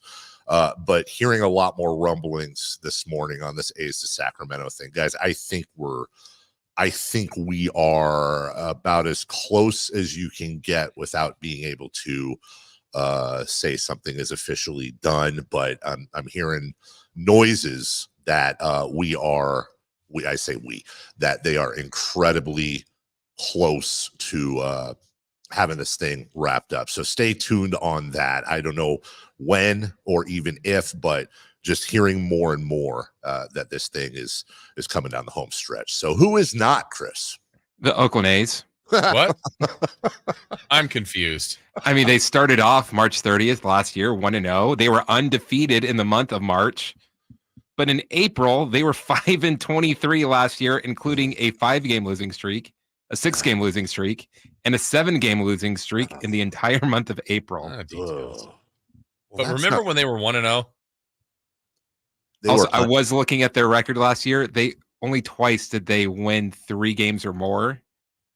And that one of them was a 7-game winning streak, which everyone was like, oh, wow. Actually, I forgot all about that. That's right. They did win 7 in a row. Yeah. Okay. We have another return of a new segment. Jason, I know you're excited. And when you're excited, I'm excited. Let's go quickly. Let's go streaking. It's time to go streaking. We're going streaking! Yeah! Who is the Nostradamus of MLB? Who can keep the streak going? It's time to go streaking. What the hell are you doing? We're streaking! All righty. Take it away. All right, Dave, you know the game. Chris, you know the game. The whole pool is available. We haven't had a player yet, so you can pick anybody. You try to get a hit a day. If you pick the player and they get a hit, you can't pick that player again. It's that simple. So everybody's available, I should say, with the exception of the already 2 postponements today. Rain is washing out the Brewers, Mets, and the Braves, Phillies. But other than that, everybody pretty much is out there. So, Dave, why don't you get us started with a pick today that you think will get a hit? I thought about this quite a bit over the day and last night, and there's all the Giants, all the A's, everybody to pick from, but this just seemed right, Jason, because it was a theme last year. I don't think I can start with anyone other than Luis Arias of the Miami Marlins. Let's see how that goes right away. You're trying to get on the board. I'm trying to get on the board. Yeah. Yes. And remember, we'll keep stats. We'll keep track of our batting average the whole season long. I am going to test Chris's Who's Hot because he talked about the A's winning the opener last year. That game is going to be heard tonight here on Sactown Sports. I'm going against the A's. I'm picking a member of the Guardians, and I'm picking a leadoff hitter, Stephen Kwan, to get a hit today. Wow. Breaking news. Yes, Chris? I think mine's a safe bet. Yeah? Shohei Ohtani. Oh, wow. A safe bet. Shohei Ohtani. All right. So if you're not familiar with Let's Go Streaking, here's how it works. All 3 of us are trying to streak. If our guy gets a hit, that's a 1-game streak. Then we pick somebody else, can't pick 2 in the same streak, and we'll see how long it goes. By the way, do you remember who won last year?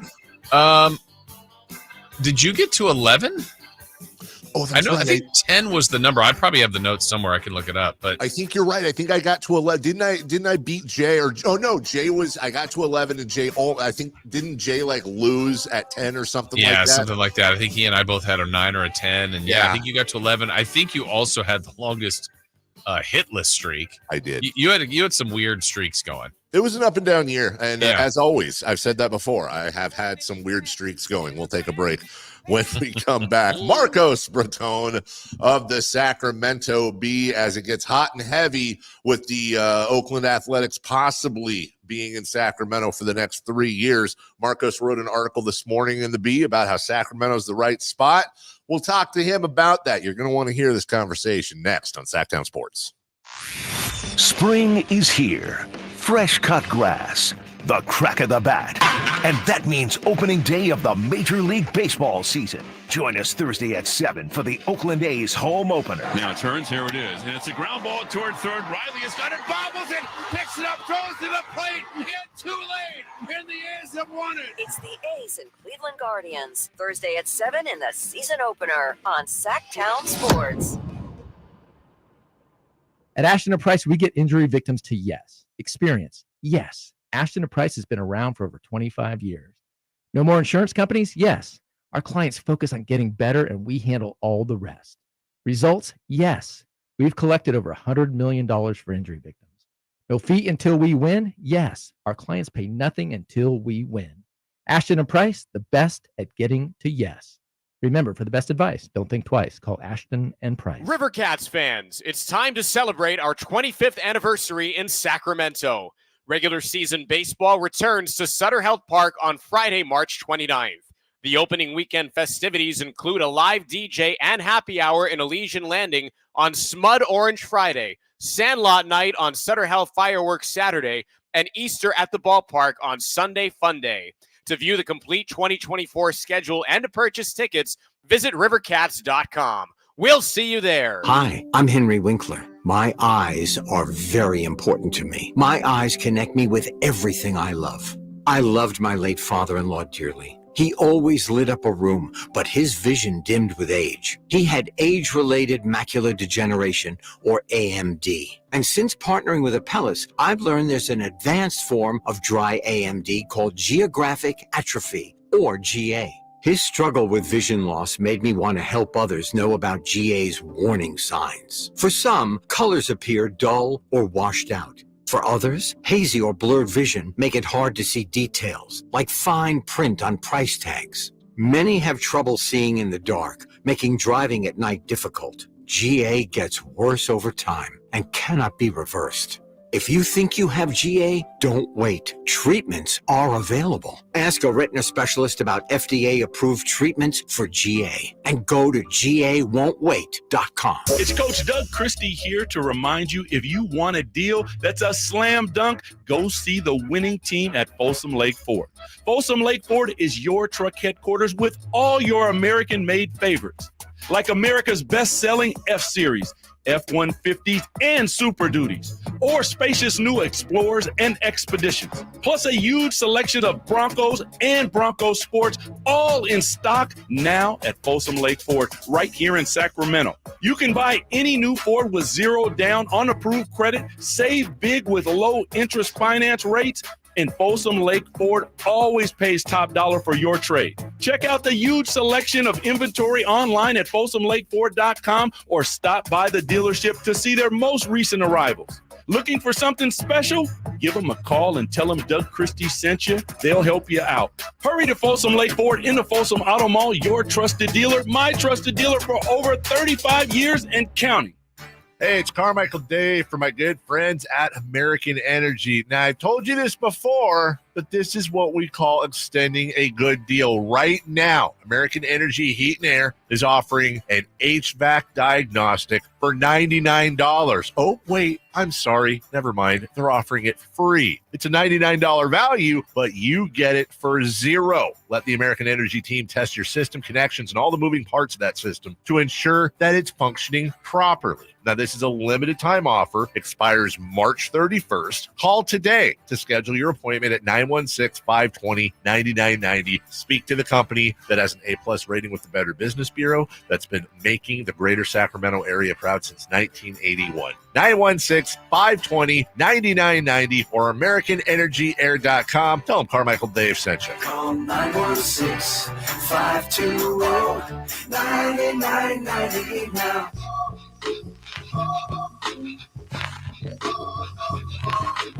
The only place in the morning to get your sports fix. Live and vocal. The Carmichael Dave Show with Jason Ross.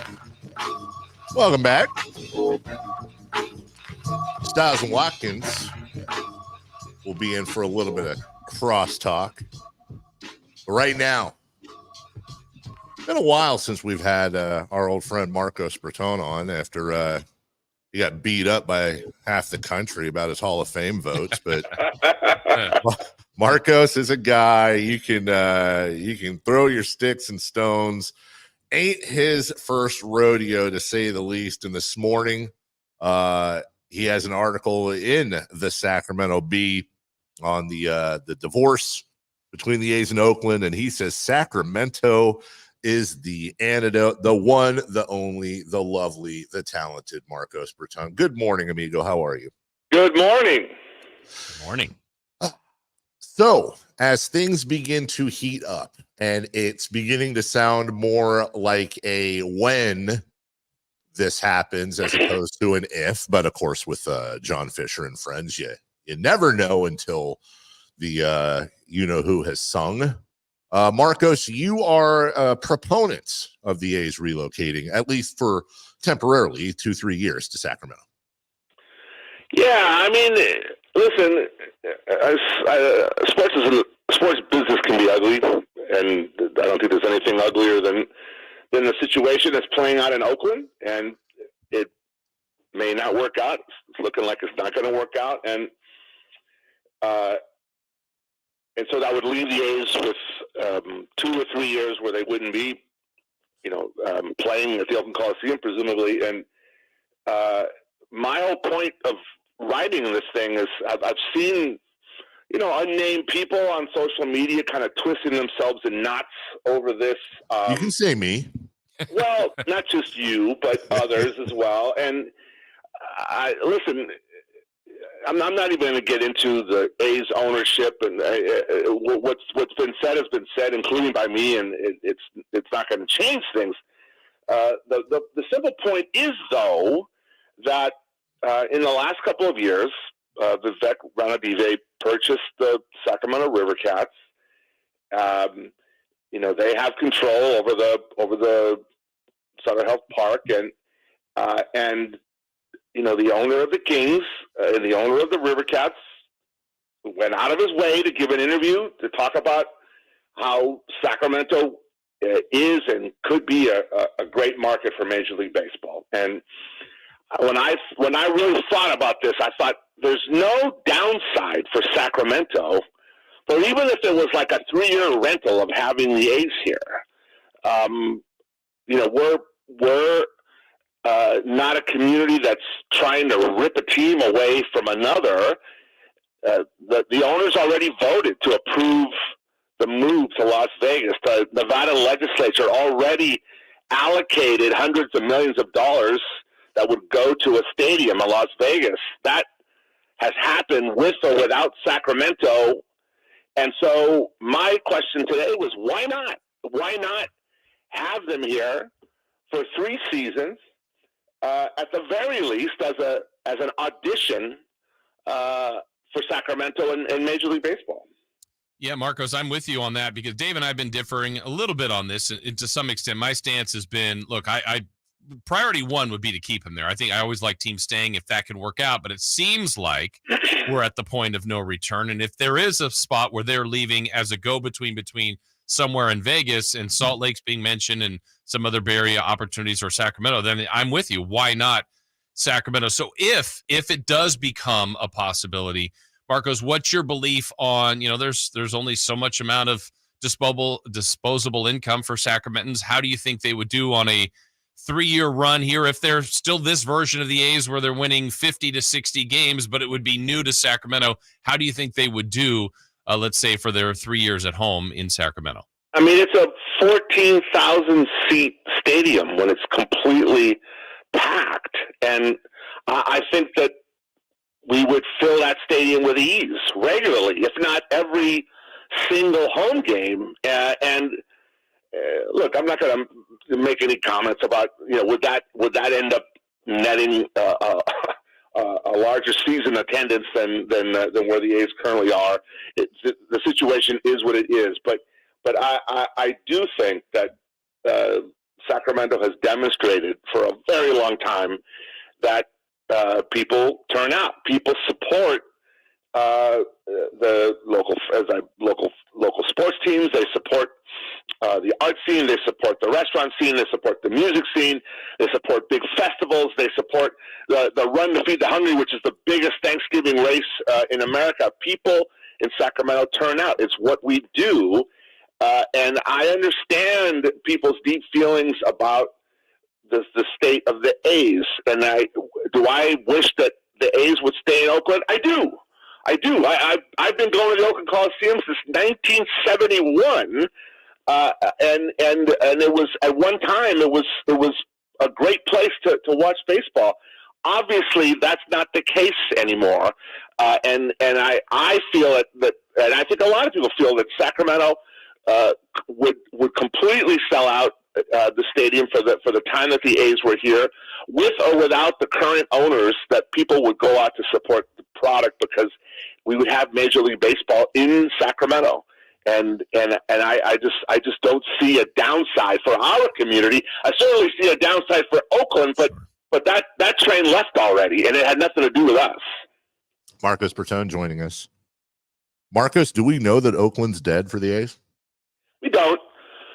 I mean, I'd be the first. People thought that Sacramento was dead for the Kings, right. 17 times, and so it's never dead until it's dead.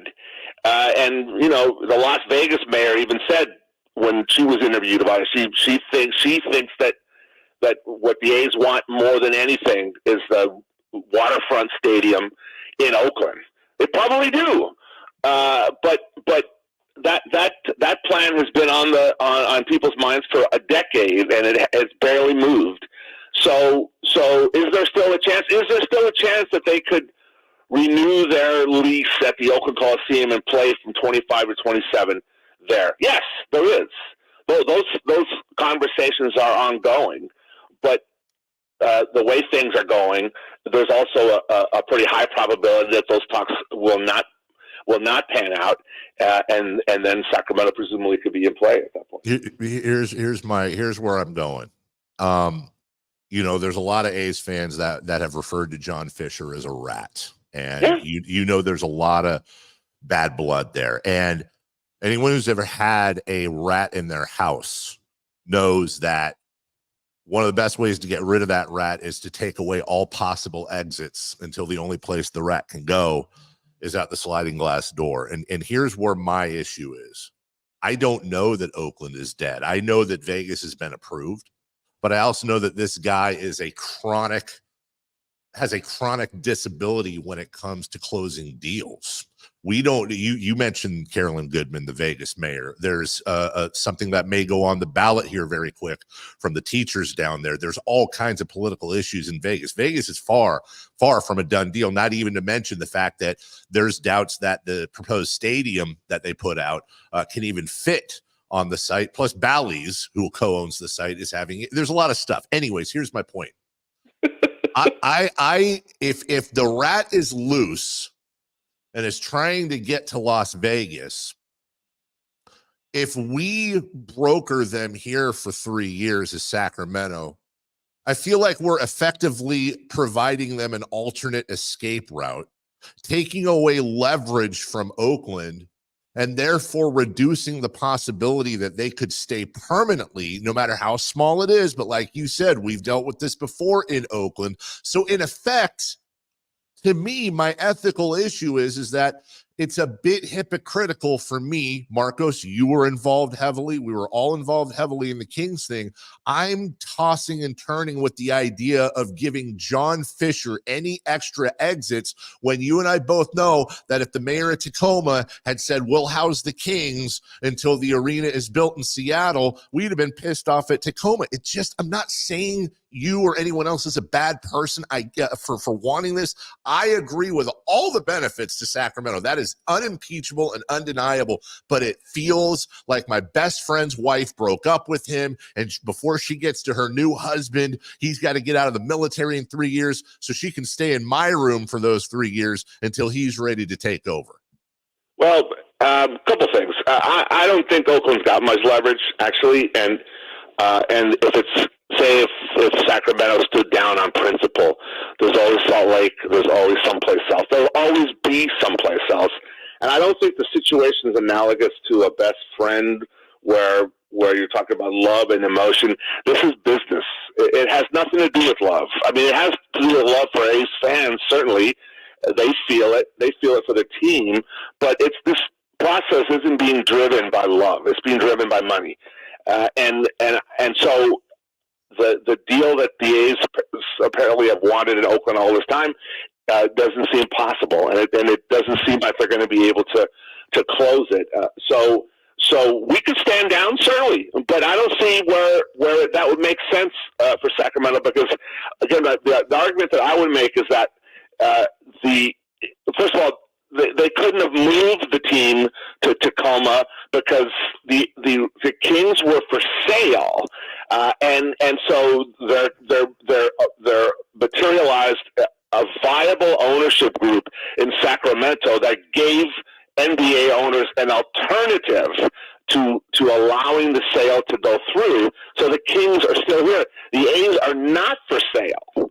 And luckily for us, Las Vegas was not in play for the Kings a decade ago, because it might have been a different story at that point. But Las Vegas is in play for the A's, and so all the parameters of these deals are different, and so it really is can the A's make it work in Oakland? It could still happen, but it gets more unlikely by the day, and so the only way Sacramento would be in play is if there were a divorce. If there were a divorce, it would have nothing to do with us. And if we said, no, we don't want to be a part of this because we don't want to, well, up steps Salt Lake or some other place. It's not. I just don't see a direct line between us and stabbing Oakland in the back when the forces that are driving this have really nothing to do with Sacramento. So Sacramento then happens to benefit from it. It's not, to me, it's not a betrayal of Oakland. It's just the way that this thing went. Marcos, on a follow-up on that, on the follow the money, why aren't the A's for sale in your mind? What is Fisher's end game? Because there are reportedly other people like Joe Lacob who would do what he could to keep that team there and put him on the waterfront. What do you think his end game is here, and why won't he put them up for sale? I mean, that's a really great question that I would only be speculating. At this point, I think all of us would only be speculating, but Joe Lacob has said publicly before that he would be interested, and the Fishers have not responded to that. You know, owning a major sports franchise it becomes it's most lucrative if the team is for sale, and so it indicates, at least at this point, a desire by that ownership group. They want to stay in business. They want to stay in the baseball business, and maybe raise the value of the team through a relocation and then sell it at that point. And again, that's only speculation, but at least at this point, the A's are not for sale, and that makes it even more complicated for Oakland because they don't have the ability to have another ownership group provide an alternative the way Sacramento did.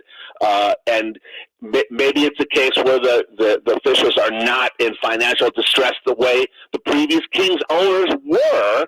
And the deal before Seattle, as we all remember, was to Orange County, and that deal contained a massive loan to the previous owners of the Kings, and it was one of the factors that ended up leading to that deal being rejected. And so in a sense, we were far more fortunate in Sacramento that we did not have an owner that was stubbornly hanging on to the team, because at that point, as we all know, the other owners are going to be deferential to an owner that wants to hold on to the team. So the team is not for sale. Therefore, the team is going to go where the owner wants to take it. And unfortunately for Oakland, they seem to be stuck with John Fisher. And we're out of time here, Marcos, but real quick, the Kings weren't for sale until several relocations fell through, though. We're forgetting. I think that's an important part. Until the Maloofs got smoked out of the whole thing. Remember, they weren't for sale either until they agreed to sell to Chris Hansen. I see the parallels there with Fisher about him getting blocked until the team is for sale. It's not like the Maloofs were selling the team from day one. That didn't happen until Seattle. Right. And maybe 5 years from now or whenever that'll happen with the A's, but presently that's not the case.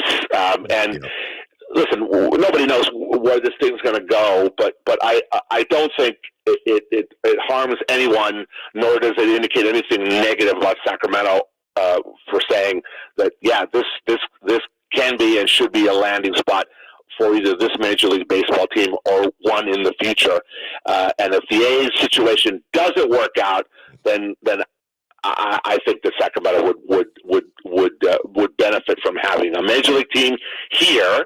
And come on, you tell me it wouldn't be fantastic to have Major League Baseball right on the banks of West Sacramento? Be a dream come true. Be a dream come true. It would be amazing. Yeah, I would love it. We have to break. But Marcos, one of the many reasons I love you is that we have had many a disagreement over the years, but in the end, we both very much love this city. Whether it's Gary Sheffield or ripping the hearts out of Oakland fans, no one's more stone-hearted than Marcos Bertone of the Sacramento Bee. You can read his article, and we encourage you at sacbee.com today. Support local journalism, of course, and I'm sure we'll be having many more of these talks as well. But I appreciate your perspective and really appreciate your time on short notice today, buddy. It's always a pleasure. Thanks, guys. Thank you. All right, take care. That's Marcos. We're way late for a break. Our apologies. Let's pay some bills when we get back. Hey, speaking of baseball, it's opening day. Giants, A's, Bob Melvin, Matt Chapman, tailgate boycotts, whatever you want. We'll talk about it all next. Spring is here. Fresh cut grass, the crack of the bat. And that means opening day of the Major League Baseball season. Join us Thursday at 7 for the Oakland A's home opener. Now it turns, here it is, and it's a ground ball toward third. Riley has got it, bobbles it, picks it up, throws to the plate, and too late, and the A's have won it. It's the A's and Cleveland Guardians, Thursday at 7 in the season opener on Sactown Sports. I didn't ask to be thrown in the streets with nowhere to go. I didn't think I'd survive. But I did ask for help, and Covenant House was there for me. 1 in 10 young adults will experience a form of homelessness this year. For these kids who didn't ask to be put in this unthinkable situation, Covenant House is there. Covenant House helped me break the cycle of homelessness in my family. They gave me the love that I needed. Over 2,000 young people will sleep safely in a Covenant House bed tonight. When youth who are experiencing homelessness have a hot meal, a safe place to sleep, medical care, and love, they can overcome heartbreaking challenges and have a brighter future. They just really genuinely just wanted to help me succeed, and I'm succeeding. I'm a speaker, I'm an author. Covenant House really helped me and really helped mold me into the woman I am today. If you or someone you love is asking for help, go to safeplacetosleep.org today. Dirty Heads. I'm on vacation. Live in concert. Every single day. Friday, April 12th, 7:30 p.m. The venue at Thunder Valley. Say I'm crazy, but I have a special guest, The Elevators. To me so far. On sale at ThunderValleyResort.com. Excuse me, I've been so long, I've been weak. Don't miss Dirty Heads Live. Rescue me. What's going on? We're talking to Chad Hoblet of Hoblet Dodge, Chrysler, Jeep, Ram, and Woodland. Chad, what's going on for Ram Truck Month? Right now, save up to $16,500 off MSRP on new 2024 Ram 2500 Laramies. One of the nicest, most capable trucks you can buy with the biggest savings of the year. This is huge, and we have over 200 available. Okay, so why choose Hoblet? We do things a little different here at Hoblet. We're here to help you find the vehicle you need at the best possible price. That's why we don't have a bunch of dealer markups, surprise add-ons, or hidden fees. And we've become California's #1 new Ram truck dealer. At Hoblet, you'll get the small town experience with the big city savings and selection. If you're looking for a truck, Hoblet should be your first and only stop. See their full selection at HobletDodge.com. Unbeatable prices, unbeatable selection. Nobody beats Hoblet, period. $16,500 total net savings after $10,500 factory rebates and $6,000 dealer discounts. Rebates include $1,000 case construction rebate. Must have purchased qualifying new case equipment from an authorized case dealer and $500 first responder bonus cash. Must be a member of qualifying first responder association. 10th this net savings. See dealer for details. Contact Tax Relief Helpers for details and restrictions. Attention, anyone that owes money to the IRS. The IRS has restarted aggressive enforcement actions against taxpayers who owe back taxes that were temporarily suspended for COVID. If you owe $10,000 or more, you must hear this because now is the time to clear your IRS tax debt. A special toll-free number has been established so you can stop penalty fees, avoid liens, levies, or other hostile measures by the IRS. Call Tax Relief Helpers right now at 800-906-5382. Tax Relief Helpers will provide you the maximum protection afforded by law. I got behind on my taxes and owed $48,000. I didn't know what to do. I called and they got my bill lowered to just $3,500. I owed $87,000 in taxes and it was scary. I got the amount I owed down to just $3,500. I saved $83,500. If you owe money to the IRS, don't wait another day. Call 800-906-5382 right now before the IRS enforces liens, levies, or other aggressive measures. The call and consult are absolutely free. Call now. Call 800-906-5382. 800-906-5382. 800-906-5382. Beachhead Deli on 711 K Street is now your place to go in downtown Sacramento prior to all the games, concerts, and events. Conveniently located just across the street from the arena, Beachhead Deli features the finest gourmet sandwiches and craft beverages anywhere. Beachhead Deli at 711 K Street is also your premier lunch destination 7 days a week. Come by and say hi to new owner Brad Wakai. He's so excited to take care of all your taste bud needs. That's Beachhead Deli at 711 K Street in Sacramento. KHTKAM Sacramento, KYMX HD2 Sacramento. Take it on the local level. Live and local, 6 a.m. to 6 p.m. Monday through Friday. From the Power Business Technology Toshiba Studios, Sactown Sports. The Carmichael Dave Show. He's on the microphone when he's not on the microphone. He's playing a song, and when he's not playing a song, he's on the microphone. And then boom, with Jason Ross. No, he didn't. Yes, he did. call or text at 916-339-1140. It's the Carmichael Dave Show with Jason Ross on Sactown Sports. We welcome you back. Thanks so much for tuning in. Dave, Jason, and Chris taking you all the way till 10 a.m. About 50 minutes from now. Stiles and Watkins, the fastest growing radio show in the world. They will join us for a little bit of celebrity birthdays and crosstalk. Our thanks to Marcos Breton, who was a last-minute ad when he put his article out today. Seemed appropriate on opening day, and nice of him to join us. Always a good combo with Marcos, who's not afraid to go against the grain, not afraid to speak his mind. And Jason, just to put a bow on that segment, and I know that I look at things a little bit different than maybe not look at things. I feel about things a little bit different than you and Marcos on this topic, and that's okay. And there's a lot of people that you and I both know and love and respect that went through the King saga, that are every bit as emotionally attached to that as you and I, that look at this as a great opportunity. They don't feel great about it, but it is what it is. It's just something Marcos hit me.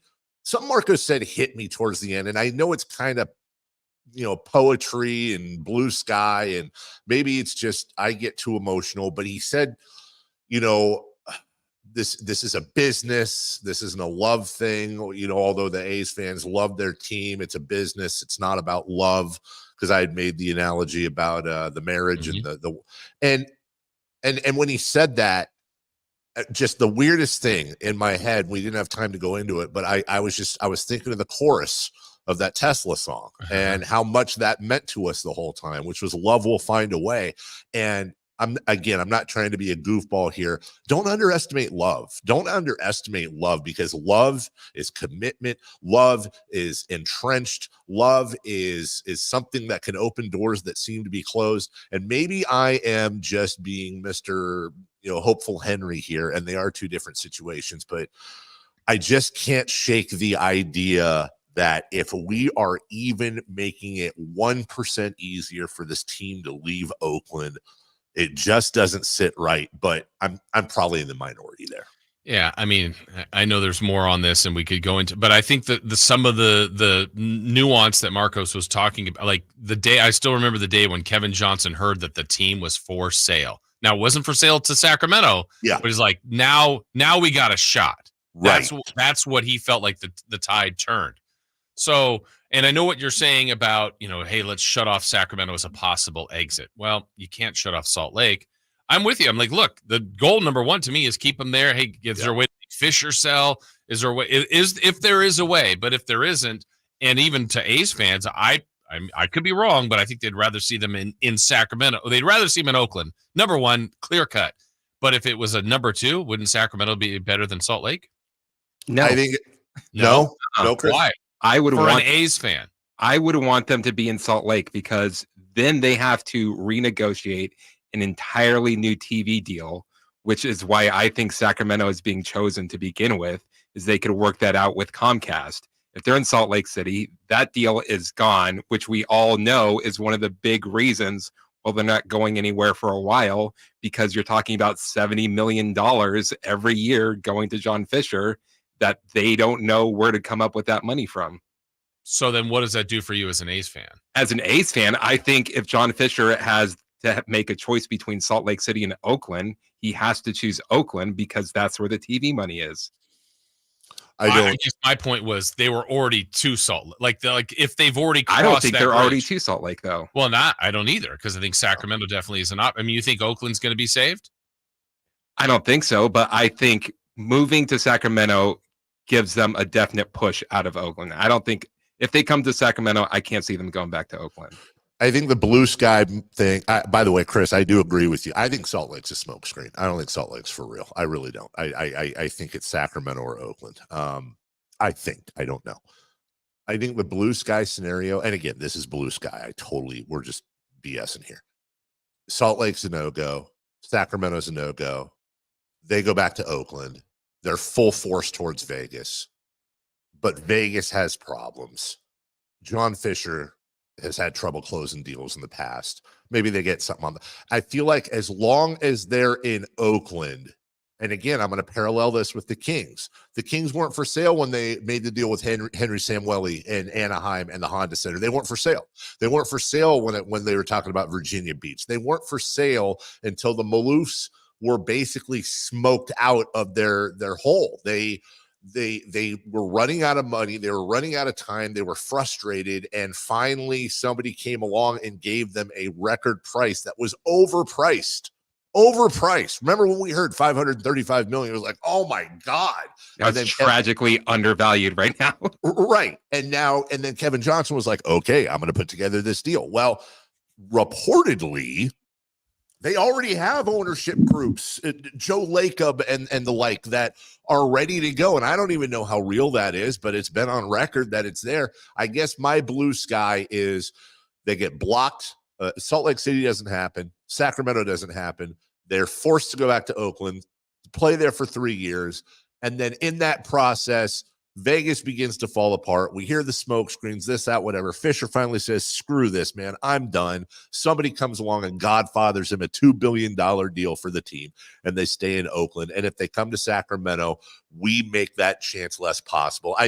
But Jason, I know that my scenario is blue sky. Your scenario is, I concede, it is more grounded in logic and reason. And I think that's just why this is going to twist a lot of fans a little bit. Yeah. And I mean, and if there's still moving parts, then we wait and see what happens next. Yep, exactly. All right. Well, we'll much more on that. In the meantime, it is opening day. There is real baseball being played. It is a great day for sports fans. Jason, you've been a baseball fan your whole life. We've all been baseball fans our whole lives. When it comes to memories, when it comes to baseball, what is there one, or are there some that kind of stick out, whether it's watching it, playing it, whatever it is? I would say, you kind of touched on it earlier. There's some nostalgia in it to me, and part of it has changed. I mean, I think it's changed the way all of us have viewed sports. But Dave, there was probably a time for you that one of my favorite things as a young child was to get up in the morning, to get the newspaper, which is something that doesn't happen anymore, to get a bowl of cereal and just go through and read the box scores. I mean, that was that was a fun exercise. Maybe you could kind of squint your eyes, say, hey, that was helping me teach me math along the way, or whatever. You were just looking at different things, looking at every box score. I didn't see any games or every game. You only had a few games you're a subject to see. But that was such a fun time, and it just shows you how much dated that was, right? Where newspapers, box scores, you referenced looking at the B on Sundays when they print out everybody's stats. Mm-hmm. Even when I was still getting the B, I don't know how many years ago that was, they wouldn't do box scores anymore. Right. And I was like, man, but papers are even changing. Why aren't they showing the baseball box scores? So yeah, those kind of memories, besides watching games, going to games every once in a while, and playing as a youth, just that was some of my favorite times with baseball. There's the watching, and then there's the playing, because it's one of the great things about baseball is that for so many of us, especially here in the U.S., baseball is so. I mean, it was basically you played baseball and you played soccer. Throw a kid into t-ball, just go. Right, and I think I wouldn't say everybody, but we all had maybe a year that stuck out. I love to hit, but I love pitching and catching because you're always involved at every play. Yeah. How far along did you play, by the way? So I played until my sophomore year in high school. I got as far as, there was a moment there where I actually really considered baseball as a career. Everybody did, but was good enough to get a couple of tryouts down in Glendale, work with a couple of teams, and absolutely blew the tryouts. Don't get me wrong. I'm not trying to tell I'm not trying to tell great stories here, but I had an arm. I could throw. It's funny though. My favorite memory, I loved to pitch. I just absolutely loved the chess match of pitching. Plus, again, you're involved every step of the way in the game. But I'll never forget, man. Carmichael Little League, 4th grade. I played for the Angels. Our jerseys were green and yellow, even though it was the Angels. I can't explain why. Our coach was Roger Sargent and his son Brett. I mean, I will not forget it. Jason, I don't mind telling you, dude, I could not miss the ball. I don't know what the hell it was. I was batting third and I was smashing it. I think I hit something like 750 or something. And this was fourth grade. Like they're trying to throw strikes and you're just smashing it. But I could not miss that year. It was so fun. It was so cool. And then what happened is I started to grow. Yeah. And I went from this like short little, stout dude to, as I grew, hitting became, and plus you're advancing with pitchers, hitting became far more difficult. And then eventually I was more into pitching than hitting. But we all have had, I think, those little league moments where you had that one year where it just seemed amazing. And I was never more in love with the game. And I've never had more fun playing any sport than that year. You know what's funny? And we are all separated a little bit by age between the three of us. So, Chris, this might go to you, too, because I know you played growing up. Like, was there at some point, Dave, where there was a licensing agreement that allowed little leaguers to now wear like authentic, closer to team uniforms? Because I was on the Cubs one year and we were brown and yellow and we had like the Pirates. Remember the Pirates in the 70s had that pie hat that had the stripes? Like that made zero sense. Why were we the Cubs? Right. And you just said you were the Angels and you were green and yellow. I think one of my last years in like whatever it was, Pony, I think I was the Angels and we were actually closer to what the Angels jerseys were. Chris, did you have normal? Ours were the Phillies, and we were like a dark burgundy. I remember T-Ball, I think we were the Blue Jays, and it was like a sky blue. It wasn't even close to that. Yeah. But remember there were also, Jason, I think you're onto something, because when we were super young, there was always like the Phillies, the Padres, the Angels, and then there was some like rando dragons. Yeah. The snakes. It's like, wait, why? My friend, he tells me this was down in Southern California. All the teams had that, and he was on the Fighting Frogs. Not only that, they were the worst team, and all the other teams had a song about how bad the Fighting Frogs were. Come on. That's torture youth. When it comes to the games itself, God, you guys are going to get me to wax nostalgic about baseball now, and I'm fighting with it. Look, I'm a lifelong Giants fan. My first memory is Chili Davis and Johnny LeMaster and 103 losses, 100 loss plus. Didn't you go to double headers too? Oh, every year my dad would, when the schedule came out, my dad would say, he would. I'm laughing because it's so silly. Because as a kid, my dad would grab and my dad was not a. My dad was not an over emotive person. But he would always, you could not touch the B until my dad was done with it, or you were hurting, especially the sports page. And my dad would get it, and he was always up before us. And then I'd come downstairs and pour a bowl of cereal. My dad would go, schedule time. And boom, I'd head over there, and he'd let me look down the schedule, and I'd go, this one? And he'd go, yeah. And it'd be like the Phillies playing a doubleheader at Candlestick. And, my dad was never one to waste a coin. So why go to one game when you could go to two, which we did. And so every year we do a doubleheader at Candlestick. And going through those years, with the Giants, whether it was the Chili Davis or one flap down Jeffrey Leonard or Johnny LeMaster, on to Bob Brenly and all that. When Will Clark entered in 85, 86, Roger Craig came over, Al Rosen became the GM. I waited forever for a championship and finally got it with the Buster Posey Giants. Mm-hmm.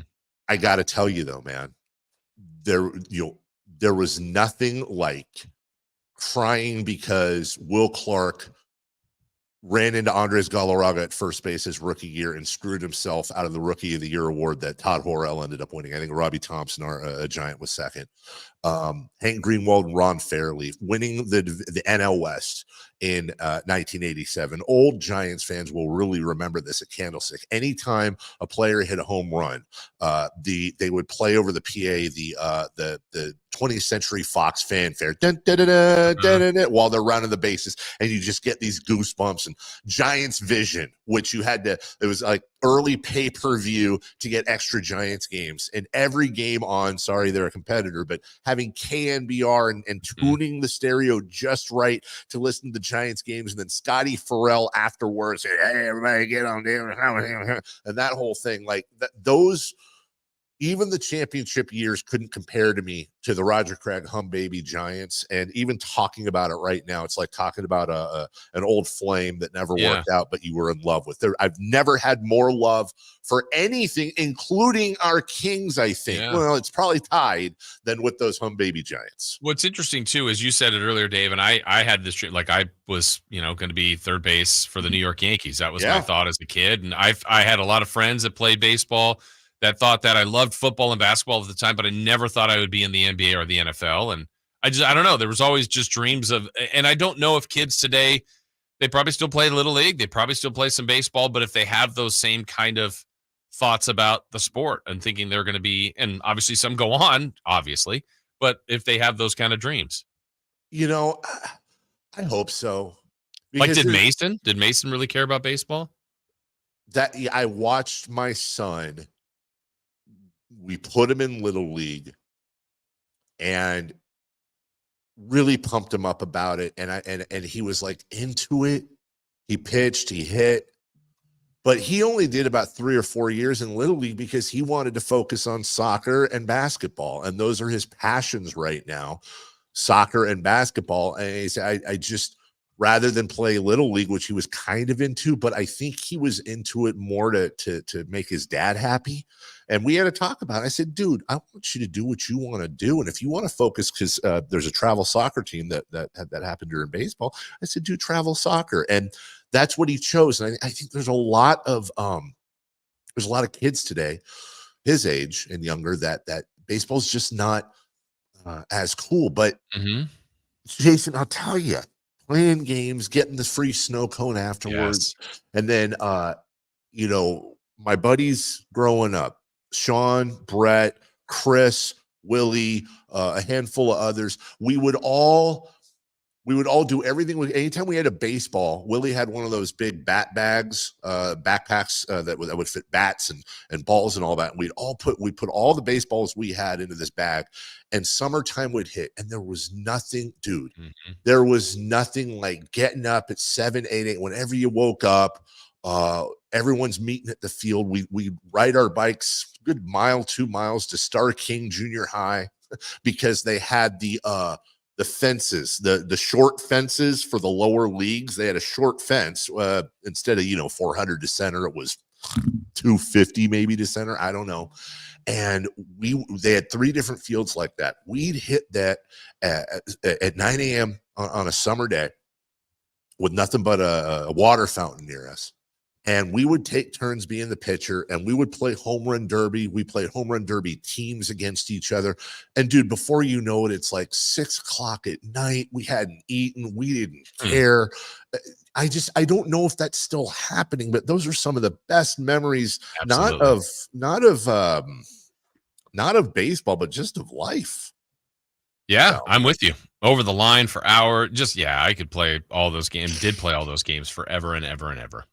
we will take a break. So enjoy opening day, and would love to hear at 916-339-1140 on the text line some of your great memories, whether it's watching or playing baseball. When we come back, what to watch tonight, March Madness amongst it. Then we'll get into crosstalk with Styles and Watkins. We'll do all that right after this. Keegan Murray plays here. Keegan scores another three-pointer.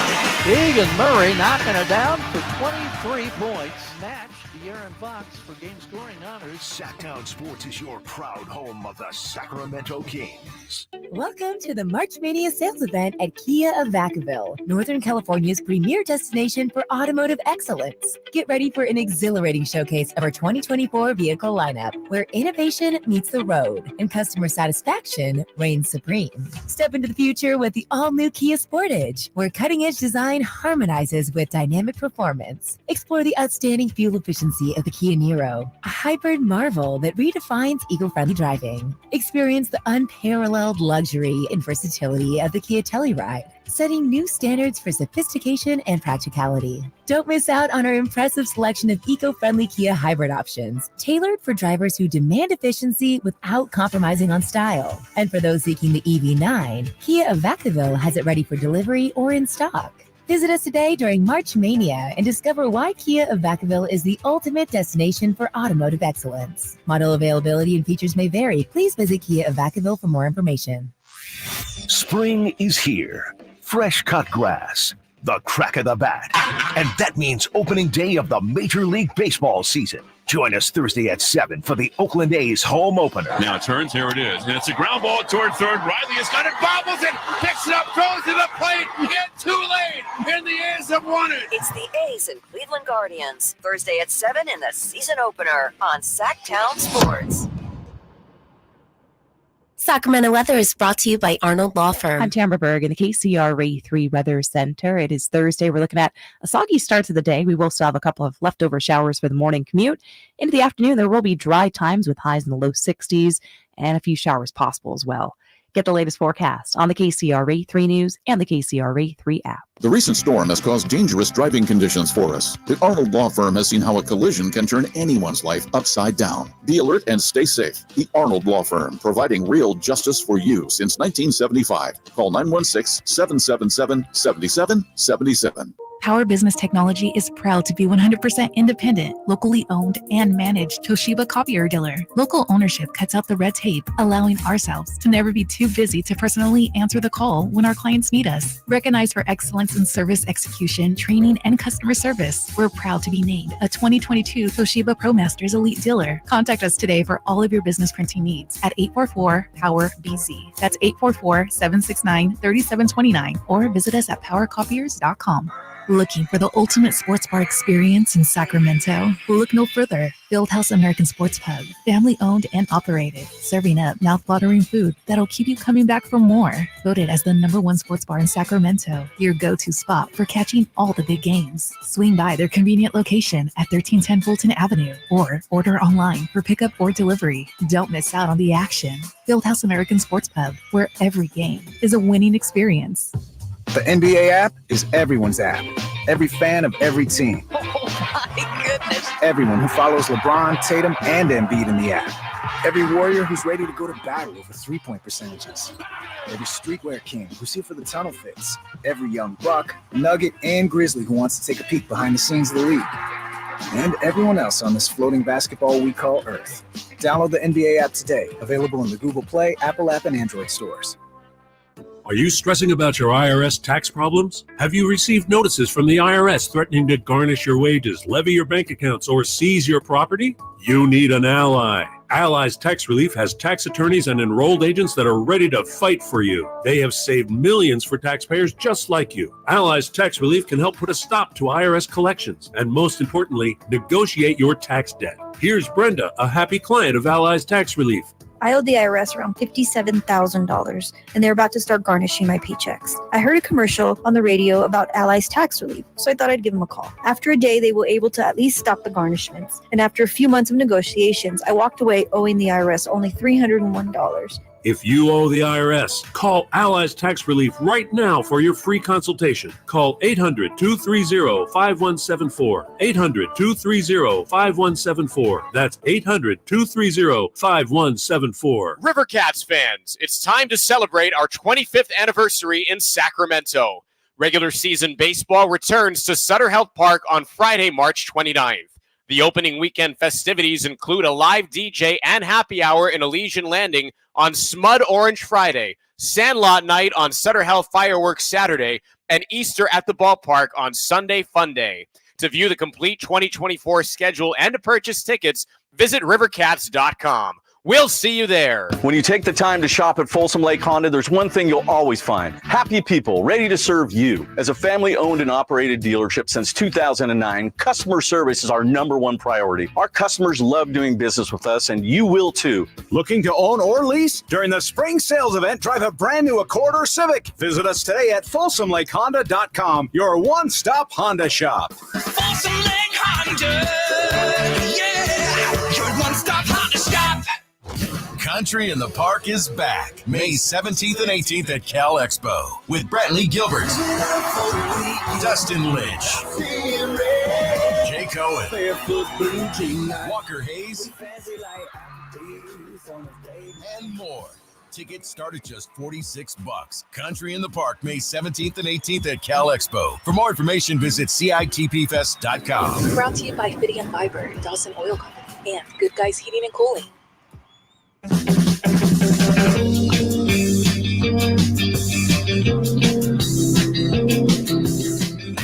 Carmichael Dave. He has very good sources, and he just kind of tells it as it is and gets to the point. Jason Ross. He has a lot of pretty smart things to say. He's good at what he does. On Sactown Sports.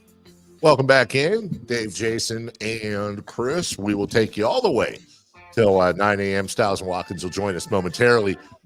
Guys, as we get to what to watch, something I just want to share with you real quick. I'm dabbling in the English soccer thing, and I just want you to imagine this as if it were something here. In soccer or football over there, you have to submit your books every year.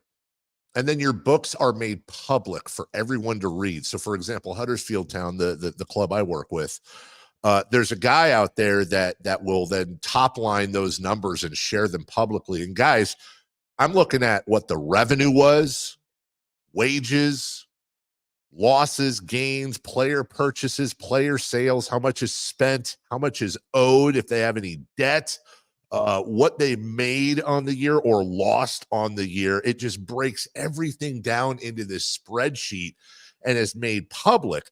And my question is this, not that we want to get too nerdy, but God, can you imagine that over here if every year we got to see how much the Kings did in ticket revenue, whether they were in a profit or a loss, how much that was, whether they had any outstanding debt. This is real stuff over there that fans are as engaged in as we are with cat moves and this and that, the business of sports.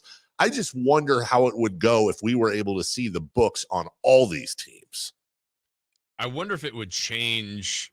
Does it change things there, how people consume things at all? I mean, I guess obviously those are already the numbers that are dictated. But I don't know if you saw that ticket. I will say from my side. Yeah.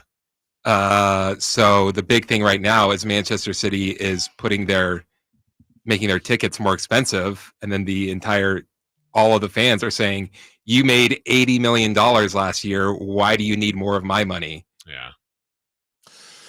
And that's how it works. And 80 million pounds. 80 million pounds. And when you have, so example, you propose an increase in season tickets or what they call season cards over there, they can, but here's the other thing, guys, to prevent or to help quell the latest trend, which is these foreign billionaires coming into English soccer, for example, and spending a foreign owner of a soccer team. I know, right? And spending a boatload of money. They have these rules over there that limit what you can spend based on it's mathematically inverse to the revenue you bring in. So the lower your revenue, the lower you're allowed to spend. You have to create that revenue, which in most cases, with the exception of a Man City or some of these bigger clubs, is coming predominantly from local advertising and from sales, which again, imagine if the Kings' attendance and revenues were so bad that they weren't allowed to go out and spend more until they increase those season ticket prices, even though they may not be that successful as a club. It's a whole different world over there, and I can't decide whether I like it or I hate it. Oh, it's terrible. Well, there you go. It is, because it was these big money teams to begin with, and they made these rules so that you can't get teams how much harder now would it be for Huddersfield to make it all the way to the Premier League? And hey, let's even say make the Champions League top 4. It's almost impossible with the rules that they've set up. It is. And once you get up, as we see this year, more than likely all three teams that got promoted to the Premier League last year are going to get demoted. I think Luton Town might stay. But when you go to the Premier League, your salaries go up. So you get this huge parachute payment that comes in, a lot more revenue. But when you go down, it gets tough. So you're right, Chris. It is very difficult. We think it's bad here trying to fight the Lakers. It's like that on steroids. Yeah, imagine if they could just spend more just because they had more revenue. Just because they're good. All right, what to watch tonight? We got the Western Conference in action. The New Orleans Pelicans, who are, they may not be within striking distance for the Kings, but you can still see them on the highway ahead of you. They haven't gone around the turn. They host the Bucks tonight, so we'll watch that. Also, March Madness is back. Sweet 16, West Region. Jason, Clemson, your Clemson Tigers, mine, taking on number 2 Arizona, then number 4 Alabama, and 1 seed North Carolina, the Tar Heels. East Region, number 5 San Diego State. Which, by the way, let's say San Diego State wins tonight, and by the way, even if they don't, is it time that we start? Is the big narrative next year when we get brackets going? Well, hold on a second. San Diego State made the championship last year and lost to UConn. I believe this is a rematch, is it not? Right? San Diego State, UConn tonight. Maybe we need to lay a little more respect on this team. Absolutely. They've been building some great teams down there consistently now. And I don't know if this one is as good, but certainly if they did that damage tonight, wow, that'd be a shock to the pool. Then finally, after that, Illinois versus number 2 Iowa State. I'm nervous about this one, man. In my first run through with the bracket, I had Iowa State going to UConn in the Final Four, and then for some stupid reason I can't remember, I changed it to the Fighting Illini. Okay, so what are you rooting for tonight then for your bracket? I'm assuming Arizona, North Carolina, UConn, and Illinois. So basically all chalk except for Illinois or Iowa State. And that's Iowa's barely a favorite there. So we shall see. Opening day, Major League Baseball locally, the Giants and the Padres. That's Webb versus Yu Darvish. Guardians and the A's, Justin Bieber versus Wood. We'll have that, by the way, for you right here on Sactown Sports. Don't forget, we will have selected A's games for your listening pleasure. And it is my pleasure. Yeah, it is your pleasure. Exactly. You didn't want to mention the Yankees and Astros today, Dave, at 1:10? I would say that's probably your marquee matchup of the day. Thank you. Yankees and Astros. All rise. All rise. You I assume you're going to have multiple screens going at some point today. Yes. Do you okay, here's a quick show trivia. Do you remember where you were last year on opening day? Oh. And I'll start to give hints when you need them. Yeah, I don't. Okay, if it helps, the reference for me is the Yankees, and someone we were around was very excited about something that happened with the Yankees. Wait, hold on. Was this the one? Wasn't Frankie there or something? Frankie, but someone else I thought would help. Frankie the Yankee and myself a Yankee fan, but there was a third person with us that was a Yankee fan. It's a third person. Very intrigued by this. It was very interesting. I am so stumped, dude, which sucks because that means I'm getting old and my memory is lame. All right, well, fill in the pieces, the missing pieces. It was after the conclusion of Dave on remote through the city of Portland. After the Kings had clinched, we came back, did some extra interviews for the next day, and we were talking to one Yankee fan, Kevin Herter, was very excited that Aaron Judge homered in the season opener, in the opening day. And he was watching that along with us and others. You know, we interviewed Barnes and Keegan Murray and all that kind of stuff. We were in Portland. Keegan Murray was like, I remember very specifically, he was like, I like baseball. Yeah, I could hit. We got a break. Jason, doesn't that remote up in Portland, doesn't that night in some ways seem like it was 5 years ago? Yes, it does. It does not seem like I am not getting, gosh, that seems like just yesterday vibes from that at all. Right. Woof. All right. Well, we'll take a break. No one, I think, is more excited for opening day than Alan Stiles, and he and his partner Chris Watkins, they will join us. They make up the fastest growing radio show in the entire country. We'll talk to them. We've got celebrity birthdays and crosstalk as we wrap up our version of today's programming coming up next. Did you miss any part of our live local shows? Don't worry, you never have to miss them again. Check out Sactownsports.com and search our podcast page and play our shows when you want. The Carmichael Dave Show with Jason Ross, Stiles and Watkins, and the Drive Guys. Plus, other podcasts like Return of the Empire, Return of the Roar, the Stingers Up podcast, and Golf to Go with Frank LaRosa. They're all available right now on Sactownsports.com.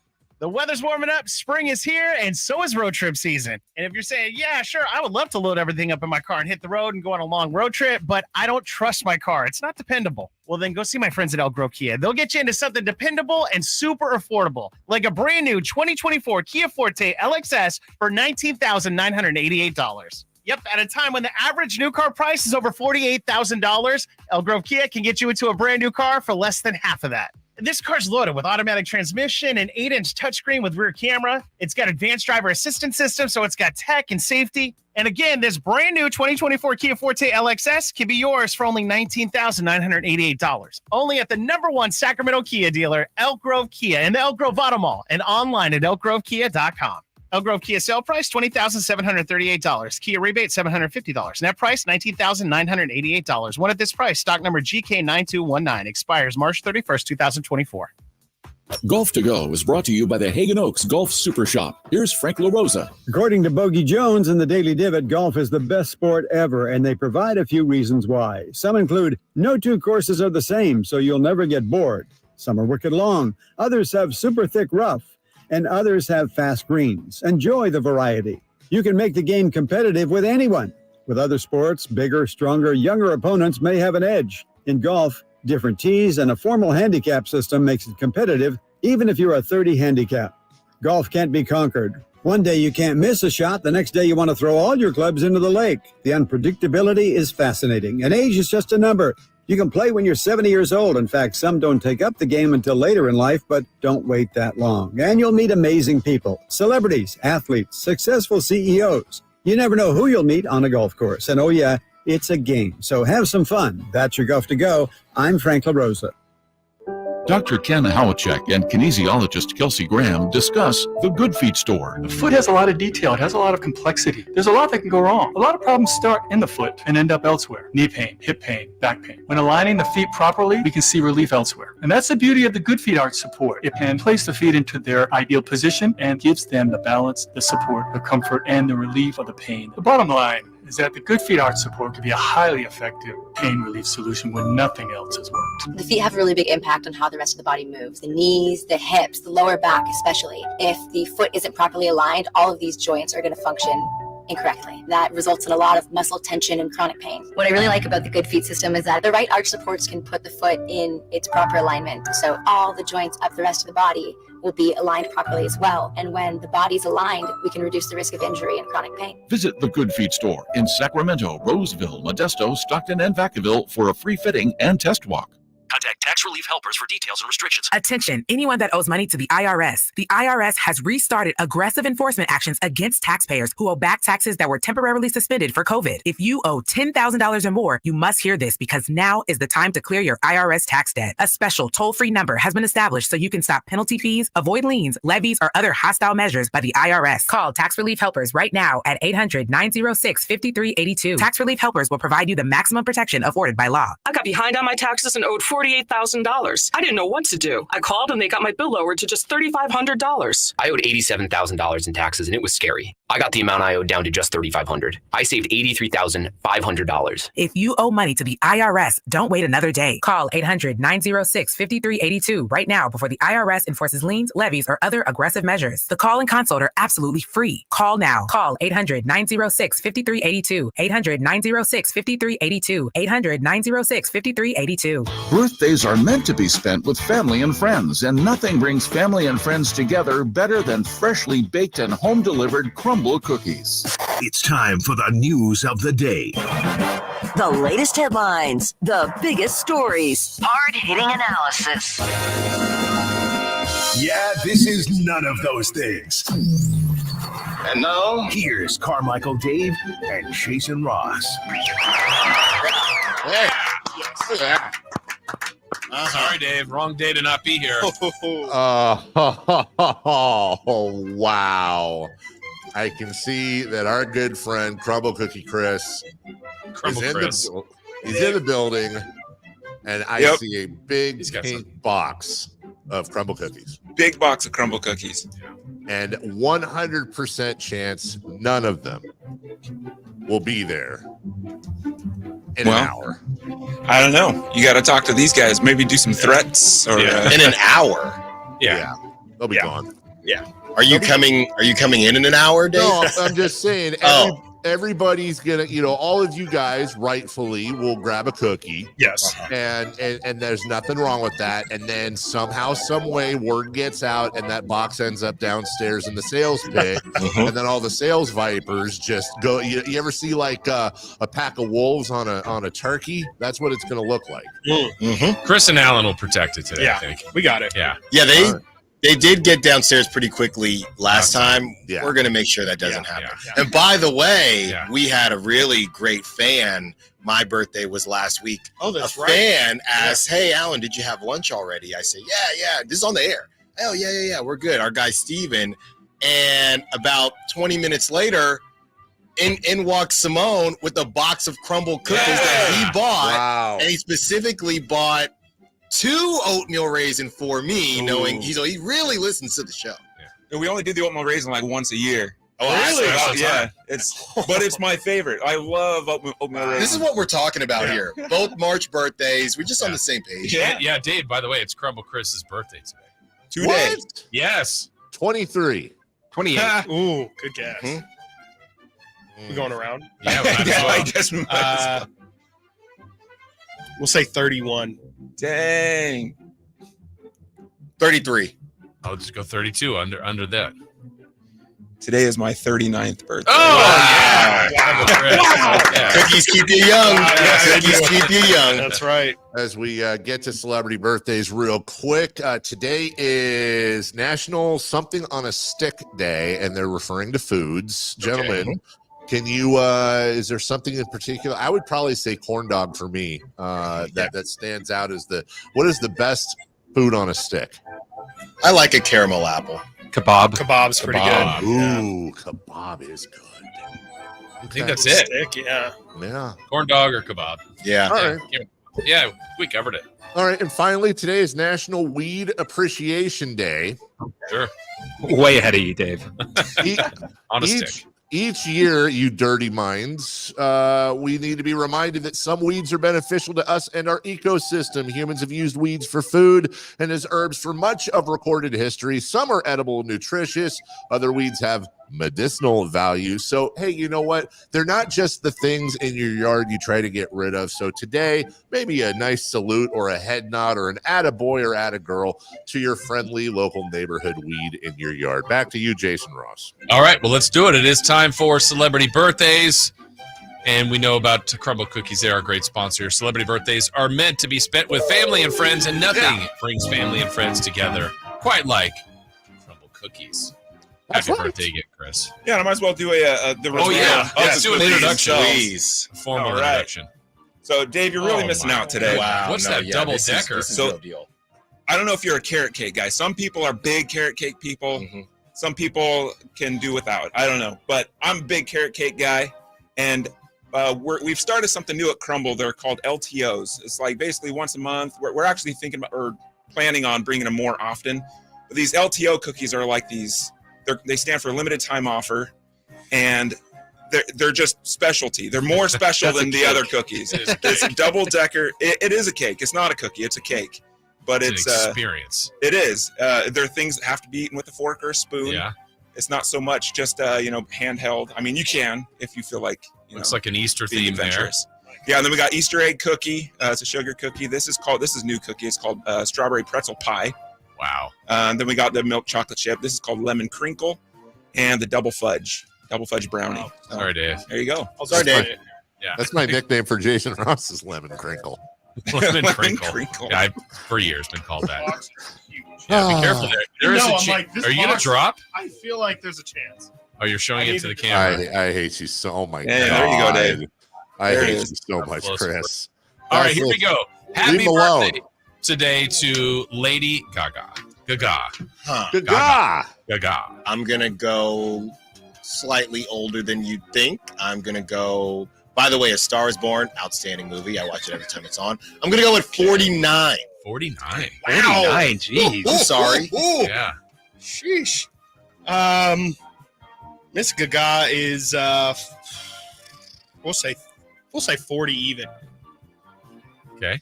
44. Chris Rod. I think her and Chris are the same age, 39. Okay. Dave. 41. Chris Rod was the closest, 38. Wow. Sorry. She's younger than me. She's younger than you. No. 49? Alan overshot. I said 39. All right. Happy birthday to former Raiders quarterback Derek Carr. Ooh. Now this one. 49. This one I won't be that wrong on this one. 33. 33 Yeah. says Dave. That's probably right. Is he my age? Is he 34? 34. 35. 32. 32. 31. 31. We got 31 through 36. There is a correct answer, and it belongs to Carmichael Dave, 33. Ooh, give me the cookies. Happy birthday to Rick Barry. Ooh. Hall of Famer Rick Barry. Great guy from what I hear. I was going to set the bar. That's I'm waiting. Say old Tricky Rick is 73. Okay. 70 even. Is there a relation to John Barry? Yes, his father. That's what I thought. Yeah. I wasn't sure, though. Yeah. We'll go 75. Ooh, 70. that's where. Oh, sorry. No, sorry. I was going to go 75 as well. I'll say 74. 72. 75 is the highest I heard, so it's 80 for Rick Barry. Whoa! He's almost as old as Lady Gaga. Almost. Happy birthday to former Kings coach Luke Walton. Man. Ooh. Luke. 43. Looking at the tape. He's still watching it. Yeah. He's 42. 3 and 42. 46. Ooh, that's what I want to go with. Both Chris's. What do you guys I'll have? say 47. 44. 44. We have a correct answer, guys, and it belongs to Crumble Chris, 44. Wow. Correct answer. All right, happy birthday to Vince Vaughn.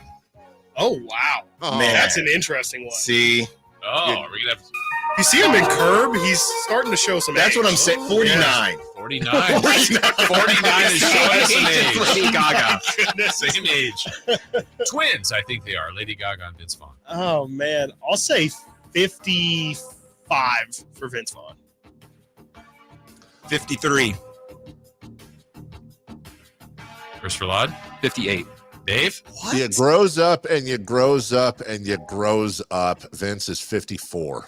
54. So we're all over the board here. We have a correct answer, and it belongs to Carmichael Dave, 54. Give me the cookies. Just give me the cookies. You can feed it to the camera if you want. All right, is that? That's that, right? That's it. Okay.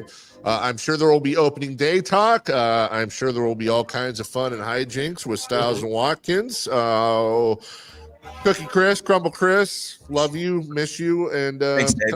come back soon, would you please? Like, legit, like really soon, like next week. For Jason, for Chris, for Marcos Breton, for Kelly Brothers, for Sam Amick, I'm Carmichael Dave. We'll see you tomorrow. Bye now. The Sacramento Kings play here. He's got the triple. Sacramento takes the lead. Get your Kings fix all season long right here on your home of the Sacramento Kings. Sactown Sports and SactownSports.com. At LL Floyd, we've been a trusted partner to pros for over 30 years. With over 400 nationwide warehouses full of in-stock, job-ready inventory, you'll get what you need. And our exclusive pro pricing means that pros never pay retail. Because at LL Floyd, all we do is floors. So we're going to do it right. Sign up for a free pro account today to start getting pro benefits. The Amish have a reputation for craftsmanship, determination, and quality. Hi, this is Frank LaRosa with a word about Naturewood Home Furnishings. You know, those virtues sound quite similar to the Keys family and the day-to-day values. The Amish furniture craftsmanship begins with the finest hardwood, shaping and molding the raw materials into one-of-a-kind